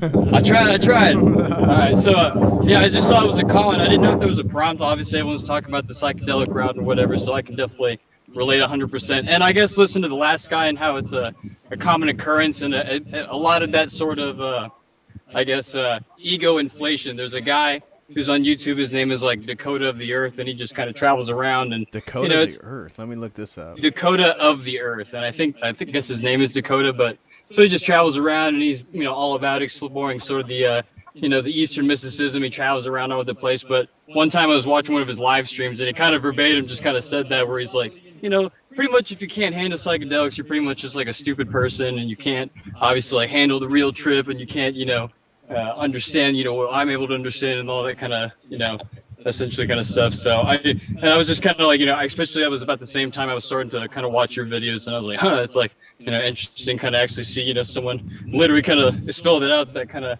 super egotistic way. So it's very interesting. Yeah, I just pulled it up. And it's funny, he actually has a video from 1 month ago with your mate Tom, who's been on the channel. He was interested in orthodoxy. Not sure where he is in his journey, but it seems like they collaborated. But I was not aware of this Dakota of Earth. But yeah, his video 3 days ago was I took mushrooms again. Yeah, he's like, every one of his streams, he's pretty much tripping on something for the most part. But I think he's sort of one of those Christ consciousness kind of people where, he'll like, I'm cool with Jesus, but, me and Jesus want to go, do the DMT trips together and stuff like that. So. Yeah. Well, isn't that so funny? Even in the New Age, when it comes to all the different religious figures, Christ still occupies a higher precedence than even the Buddha, because there's Christ consciousness theology that even for them, Christ is like the fully enlightened, realized New Age individual, right? And that's how he becomes the Christ through the elevation of his chakra system and his consciousness. Yeah, man, it's crazy. And of course, one of the big, I guess, proponents. And here's my little my public service announcement. Oh, let's hear it. Is about, obviously one of the big proponents, and you've talked about him before, is Joe Rogan, right? Because he was kind of one of the people that I kind of listened to way back in the day when it kind of got into podcasts, and he had some interesting people on, from, of course, I always like the Graham Hancock people, but then he also had some more conspiracy related stuff. He had some good conspiracy related Randall stuff. Carlson, yep. But he even had Freeway Ricky Ross, which was the guy who was, he found out that he was selling cocaine for the government during the 80s. So, he did a jail stint, but, he essentially got out. Even though the other day, Sam Tripoli just did an interview with Joe, and Sam brought up, Gary Webb, the guy who essentially dug up the whole thing, talked with Freeway Ricky Ross, and Joe's like, oh, I don't even know who that is, blah, blah, blah. It's like, dude, you interviewed the dude that was involved in that whole story, so that's kind of weird. But yeah, Joe Rogan for sure is obviously a big proponent of the old, super meditation, dissolve the ego sort of stuff or whatever. Yep. But, public service announcement, just remember, obviously he's involved with the UFC and stuff like that, but UFC is owned by a bunch of mafia families, so yeah, people need to look in that kind of stuff. Yeah, I was thinking about doing a stream on the latest podcast with Aubrey Marcus, which was with Aaron Rodgers. And Aaron Rodgers talking about how he just did an ayahuasca ceremony and how he believes that's how he became the MVP of the last 2 seasons. And because he's back-to-back MVP, and he said he did an ayahuasca ceremony the first time with Danica Patrick, like the summer before 2 seasons ago, so right before the 2020 pandemic. And I guess now he pretty much has the whole worldview, the spirituality, the perennialism, all this different stuff, and so I was thinking about doing a video on that because it's really interesting that, American football is it's very masculine symbol for America. Now, however you define what masculinity is, I'm just saying it's like a manly thing, the NFL, football, American football, generally speaking. You're in Texas, right? High school football in Texas is a big deal. And so it's interesting that then Aaron Rodgers, back-to-back MVP, so at the very height of the sort of football hierarchy, as a guy who's talking about Mother Goddess Gaia, Mother Goddess ayahuasca and his ceremonies in Peru. And so, yeah, it's interesting. I was thinking about doing a stream or reviewing that or just reflecting on, sitting and thinking about like what, because that's obviously going to have a ripple effect. Isn't necessarily, I don't put...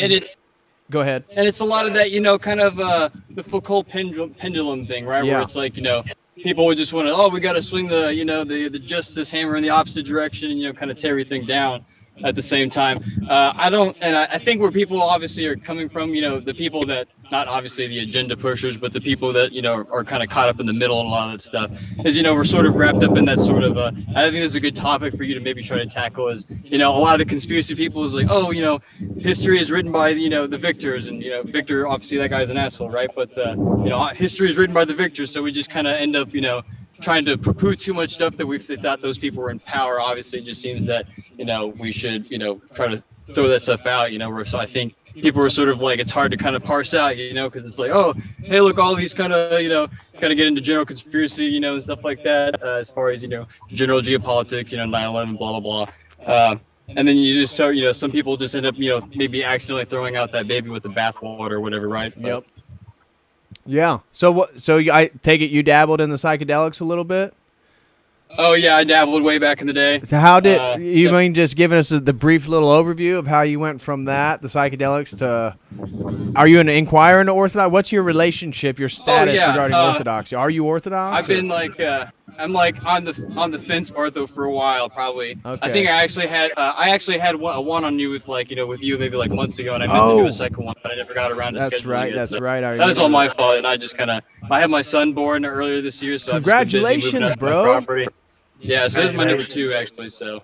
Oh man, dude, that's awesome, man.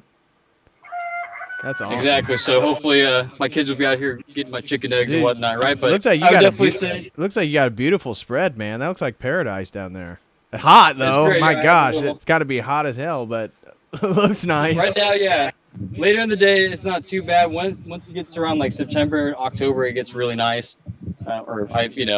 Comparatively, I guess. Man, so yeah, but I would definitely say that the psychedelic trip, I guess, is definitely wrapped up with a lot of the spiritual journey, right? Because I was definitely grew up, Protestant, sort of like non-denominational, not really digging, youth group and stuff, and just kind of just didn't really vibe, didn't really ever standing up and singing all the modern pop songs and stuff like that, and, whatever they had playing. This one guy that I met up with at a Jay Dyer meeting, it was like a year and a half ago, he was going to the Kung Fu Panda church, where they go to church and they're just putting on stuff like, Kung Fu Panda or whatever for everyone to watch. Wow. So, just obviously just kind of feeling like, a lot of this is saccharine, it just doesn't seem genuine or whatever, right? You just really want to kind of, dive in, even maybe as a kid, right? Just, I don't know how much you can really, what's my rooster doing, trying to attack me. But, you can't really enunciate that kind of stuff when you're a kid. Apparently that backyard's not big enough for 2 cocks. Get out of here. So, yeah, definitely, kind of get it. I was a big athlete kind of growing up. Swimming was my big deal, actually. So I was a big swimmer growing up. And once I kind of got, to my senior year, just sort of kind of like, I'm not going to swim in college. So I started to drink more, started to smoke more, dabble into weed and kind of see what the big deal was. And so obviously it's kind of a slope, in that sort of regard, right? You kind of get used to smoking weed a bunch and then you sort of see if there's other stuff that sort of excites you, right? So definitely got into the, dropping acid, going to festivals, doing the candy flipping, molly flipping, all that stuff or whatnot. And then I would say, but the first time I ever did mushrooms, I had a pretty, I guess, so, it's kind of hard because, sometimes I would say that mushroom trip, the first mushroom trip was definitely like a sort of reconfiguring and sort of like, maybe I should slow down a lot of this partying. Maybe I'm not, I need to take a step back at, kind of reflecting on that sort of, like I said, that egotistical view of things and, being more appreciative of my parents, all that kind of stuff, just sort of, a good maturity experience, I would say, from that, but I still, it was like, so several years later when I was doing, still doing drugs and still doing LSD and all that stuff. But I would say like, it kind of comes, Orthodox specifically comes from like, my journey through conspiracy essentially, because essentially one of my childhood friends who was super rich found out that he was related to like Nazi, generals and stuff. Oh my gosh. Yes. Now I remember, I remember going down, you sent me stuff on the dude. This was in, because he was like extremely important in the city that you grew up in. So I'm around Houston, and so I could, I can't obviously reveal too much. No, don't dive into the whole thing. But I remember. Yeah, but essentially, one of my friends. One of my good friends growing up, he lived in the super, super, super rich neighborhood, and he came to find out years later that his family was, straight up like Nazi imports. Essentially, there's a book called like Operation. It's called what's it called? It's called Blowback. It's like a CIA exposure book all about, paperclip and these other sort of programs that are essentially about, moving all these guys over. But that sort of got me, I was big into history, I was kind of going for a history major when I was in school. I did well on AP tests and all that stuff. So I just thought I was a history buff. And I was like, what are you talking about, dude? I've never heard about any of this.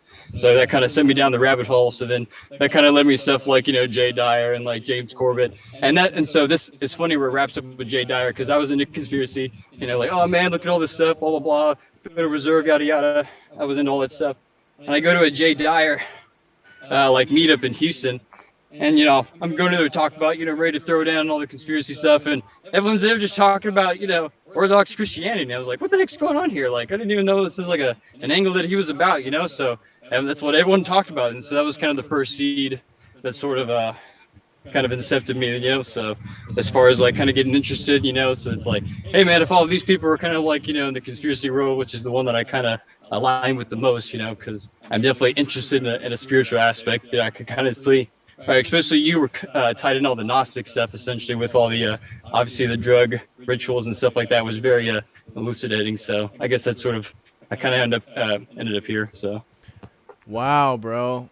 That's that's crazy, man. And congratulations on the second baby, dude. You did thanks. You did not have that last time we chatted. Exactly. So yeah, life is really advanced for it. Yeah. Find a house. Yeah. Yeah. Dude, that's awesome, man. You know, we have Corey still on too. Corey, you have any remarks? I mean, feel free, guys. I got a couple super chats I got to address here real quick, and then I'm going to hop off because Jay's going to start here in 15 minutes. I was wanting to get off, 5 minutes or so before he starts, so maybe about 5 to 10 more minutes. Corey, you got any marks? I mean, Brady and Nick just had some great testimonies to share. Yeah, I'm just here admiring your biceps. Hey, it's all about consistency. Crazy, it's all about consistency. Apparently, yeah. It's beautiful. I've been a little bit in and out because I'm working, but it's gorgeous to see people who've come from that background of psychedelics, which really do pull you apart, it seems, and to see them at least orbiting around orthodoxy, which brings you back together. That's what it's done for me, absolutely. And Brady, if I could say anything, man, just if you got a church near you, an Orthodox church, really recommend that you check it out. There's definitely one that's close by that I've been looking into, but it's just, I hate to be it, but it's just, I look in and I'm like, I don't know, man, I may literally be the only white guy there, so it's like, I don't want to be stepping on toes, it's like, Yeah. Well, if you go to an Antiochian or the Russian, the Greek's going to be pretty Greek. I've never been to a Greek church that wasn't pretty Greek. I go to a Greek church. Is it converts or is it pretty Greek? They're at a crossroads now, so yeah, it's quite a lot of converts coming in, but a lot of it's in Greek. Once a month they do a full English one, but yeah. So there's those obstacles for sure. There's definitely those obstacles, but something that my priest, says to me is just like, it reminds me of the time that I am that wave of people coming into the church, that is that new wave of like English speaking people that they have to then start to care for. So even though right now there might be those obstacles, they change because I'm attending. So Brady, with yourself, it's just like, it's also good to think that your participation might also be the thing that makes the church more comfortable for someone like yourself who comes in the future. Yeah. Because if no one crosses that threshold and actually goes into the church and starts to attend because they're letting that ethnicity or whatever it is, which it made me nervous as well, then the church doesn't have that reason to make that slow, gradual change. It's a slow moving church, that's for sure. Yeah, that's a great point. And I'm sure Brady is he'll do it. Guys, we have a very prominent new e-celeb, book reviewer and literati, phenomenal book reviewer, based lit analyzers with us. How you doing today, brother? Yo, what's up, brother? What's going on? You got some psychedelic stories to share live or what? You got some stories that nobody knows about on LSD or something? I got plenty of stories, but I don't know if I can share them here, buddy. Yeah, it's good to see you, and I'm sorry I'm joining here at the end. But I just wanted to say hi and give a shout out to you and shout out to everybody watching, and thank you for all the support that you've given me, of course. Of course, and, bro. I can't really talk too much. I've had this tooth out, and I'm still a little sore here, so that's why I'm joining at the end. But hey, but listen, I just wanted to one thing you've mentioned in the past that I thought I would bring up. I hate to bring up you're the expert in this. I hate to bring this up because it's probably annoying because you've covered all this. But one thing that you brought up in the past was the I don't know how you say it, but the Yage letters. Okay. Oh, the Yahe letters. Yeah, the Yahe letters. Right. Sorry, the Yahe letters by William Burroughs. We've covered your William Burroughs over on my channel at Bayes Lit Analyzer. That's right. Everybody. Shameless plug. Go sub. Yeah, but I first read this book in March of 2000. I read it again in 2002, and I think that this book, the Yahe letters, William Burroughs and Allen Ginsberg, and this book is really interesting because I mean you've covered everything in this sphere as expertly as anybody could hope to. But I think this might be something to go back to just for maybe beginners or somebody, I don't know, because one thing that's interesting about it is that, you know, this is like early Beat Generation, and what it talks about is like it's so relevant for now because this is William Burroughs going into South America in search of going to an ayahuasca ritual. Yep. And it's interesting that he talks about when he first takes it. And, you know, of course, William Burroughs is adept at, you know, at drug taking. Yep. But even he is confronted when he takes ayahuasca with this void. He calls it a demonic spirit, and it freaks him out. It frightens him so much that he essentially it changes him. It changes his writing. It changed how he wrote Naked Lunch, how he wrote his literature in the future, and that Allen Ginsberg, of course, was tied in with this, and that Allen Ginsberg, you know, we know had sort of intelligence ties. I don't know if they were direct, but had ties with intelligence, and especially through Esalen Institute and the Human Ecology Fund. So I think it's pretty interesting. And I want to give a shout out to you for covering this sort of material. Well, thank you, brother. And I think that's a really poignant book to point out. The Yahe Letters, for those of you who don't know, is a book written by the beatnik William Burroughs after he sort of had a bit of a run-in, apparently murdered a woman in Texas, and went on the run, went down to South America. Wife.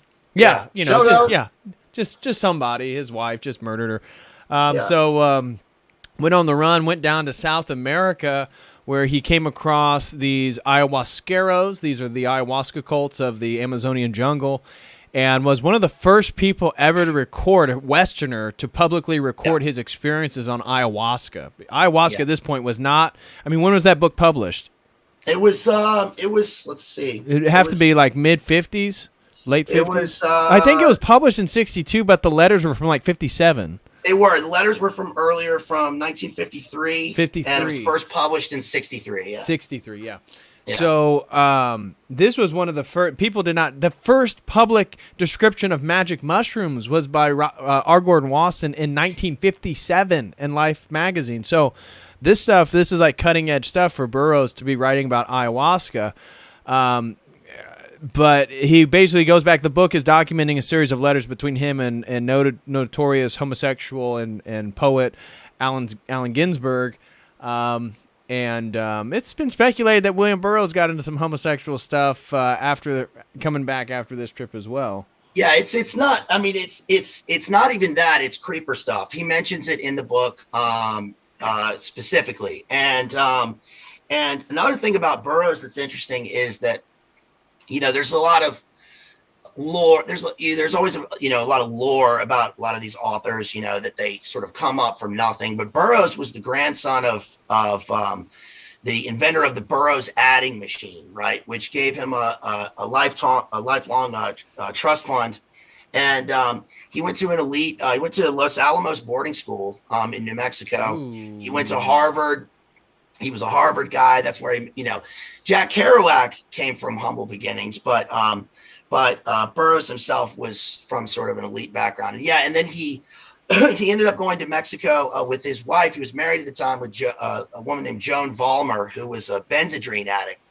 And the story is that it's in the book Literary Outlaw by this guy. It happened in Mexico, not Texas. Yeah, it happened in Mexico. Well, they had a ranch in Texas, and so he went from Harvard. He was all over the place, but he was in Paris, he was in Tangier later, he was in New York, but in Texas, he tried to start a marijuana farm because he learned how to do it from this guy Herbert Hunke, who was like a street junkie. He was the inspiration for his first big book, Junkie, under which he published it under pseudonym William Lee. But he failed at that because he had like the basics, but he didn't know how to cure it after he harvested it. Then he went down to Mexico. I think he was in Mexico City, and he was with his wife, Joan Vollmer. All these people were like Benny addicts, Benzedrine addicts. A lot of that was because of coming out of World War II, and all these people were like on morphine and Benzedrine because of what because of their operations in World War II. Yeah, what people don't realize, anesthetics, and I've talked about again my Technology as Transcendence, that anesthetics in the mid 1800s, the 19th century, became it was the form of intoxication in Victorian England. It was opium, hashish, and anesthetics, and so the anesthetics then led into this whole phenomenon that you're describing with pills, painkillers, all this different stuff, things that would knock you out. Yeah, and Burroughs saw himself, as in this kind of literary tradition of like Thomas de Quincey, and being this sort of this opium like gentleman. Yeah, this opium like sort of experimenter. And it's interesting that he did that in South America with ayahuasca, because he wasn't like a psychedelics guy, but he was writing about sort of pushing the, one of his quotes, I think it's from this book, was, sometimes I think I'm so far out, I won't come back again. And when he was in Mexico, he was, his wife was on a Benzedrine binge, and he was on, heroin and all this stuff. And they were drinking, and she challenged him to do the story is, she challenged him to do a William Tell act, because he was also a gun guy. And she put a shot glass on her head, and he leveled a pistol at her, and he shot her in the head. And of course, he met with the Mexican authorities, and probably because of his name and because of his money and his connections, or because he just simply paid him off, he got away with it. He just left Mexico, and he came back to the States. But anyway, didn't he go? I thought the ayahuasca thing was after she was murdered, or she died. It was, but he was he traveled so widely that he was sort of it's funny because if when you're young, even now, like people have this idea of, I'm going to go travel the world. I'm going to go live in Europe for an indeterminate amount of time, right?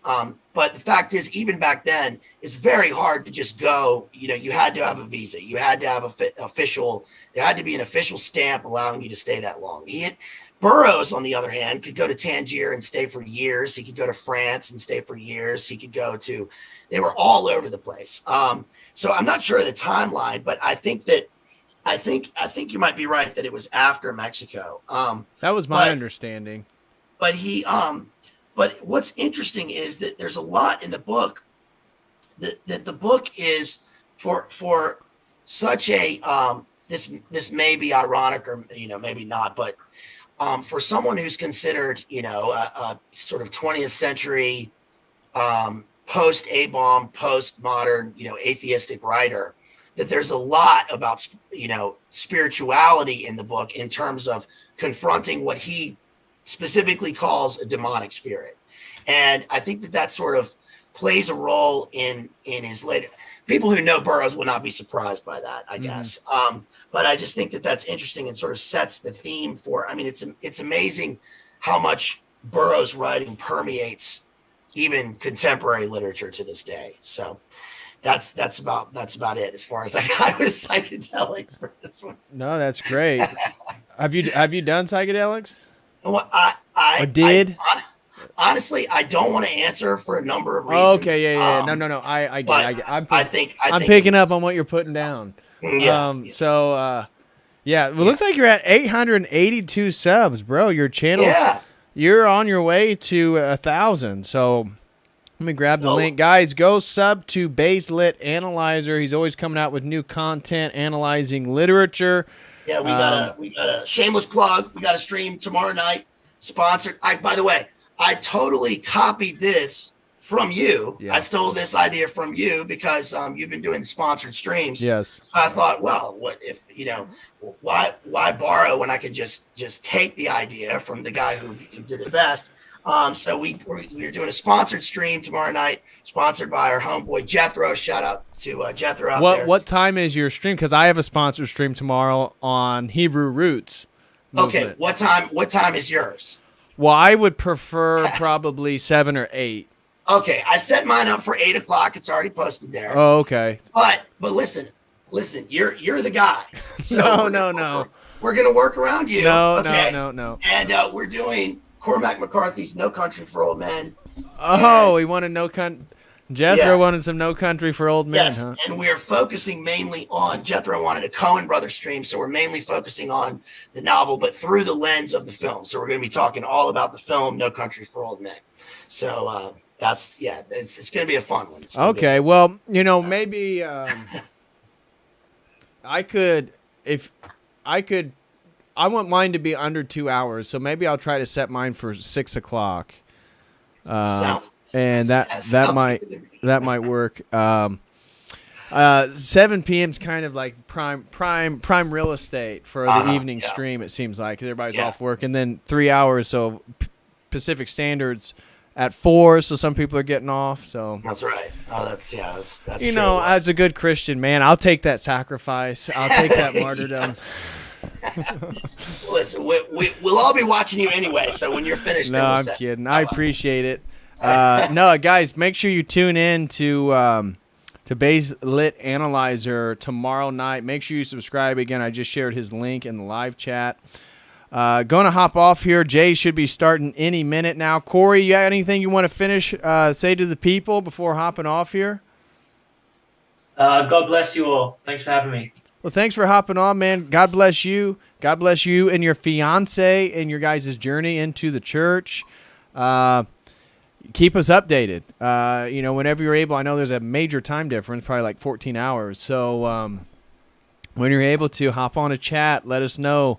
What do you have a handle? So when we see like Redneck 447 or something, we know it's you, or what's? It's just Corey Mark Fisher. Oh, you go by your name. Wow, you're one of the few then. You actually go by your real name. All right, brother. Well, I'll be looking for you in the live chat. Keep me updated on your guys' journey. God bless you both. Bays, anything you want to say before hopping off here? Just thank you. Appreciate you. Always love watching you. And shouts out to all the homies out there. We all love you. Yeah, shout out to the homies. Block Party Vintage. Again, I got to hit some super chats before I hop off here. But Nick from the Green Feathers, Jethro, Rachel Wilson. Shout out to Kristen. Shout out to Alexandra. Orthodox Boomer Grandma. So shout out to the whole crew. Anything you want to say before hopping off here? I'm going to read these super chats and then skedaddle. Jay is supposed to start at any minute, and I'll know because half my audience will leave. So that's all I got. Thanks, homie. Appreciate you. Hey, no problem, man. God bless you, and everybody go check out his stream tomorrow night on No Country for Old Men. All right, peace. All right, later, bro. All right, guys. Again, special shout out for all the super chats. I want to give a special thank you to Nicholas Sunseri, throwing in $35 with the Jordan Peterson skidoo, really appreciate that, brother. Thank you so much for the support and the $35. Next super chat came from Genghis Khan, the Genghis Khan. Always supporting the stream.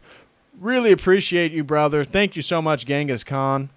And next super chat, he had no comment. So next super chat comes from Block Party Vintage, Distant Orthocross. Shout out to Block Party Vintage. It was a pleasure to meet you, brother, at the J Dyer meetup in Nashville.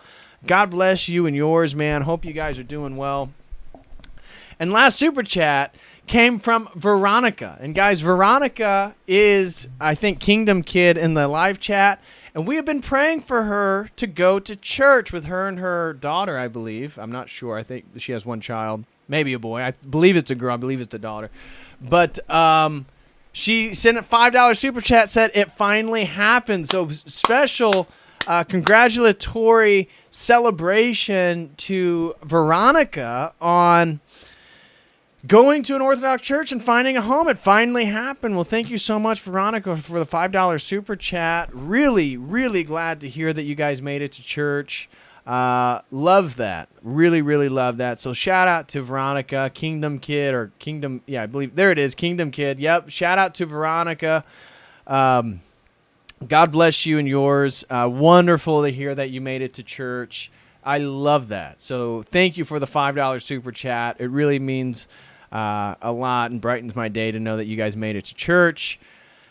And that's going to conclude the super chats. I have a toddler and a 19-year-old. I'm married. Oh, wow. So the whole fam. Okay. Well, we got to, again, God bless you and the whole family then, Veronica.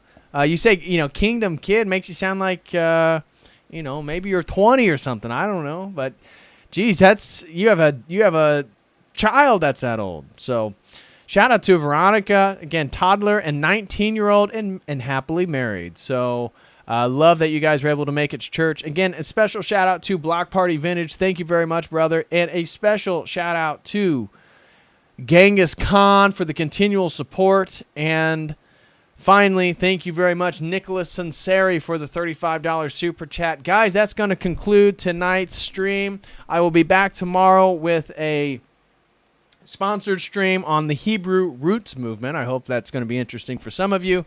A lot of different takeaways for sure. Anyways, God bless you all. I truly appreciate it. I will be back tomorrow night and then Friday night. So I guess you'll see my face tomorrow. Until then, as always,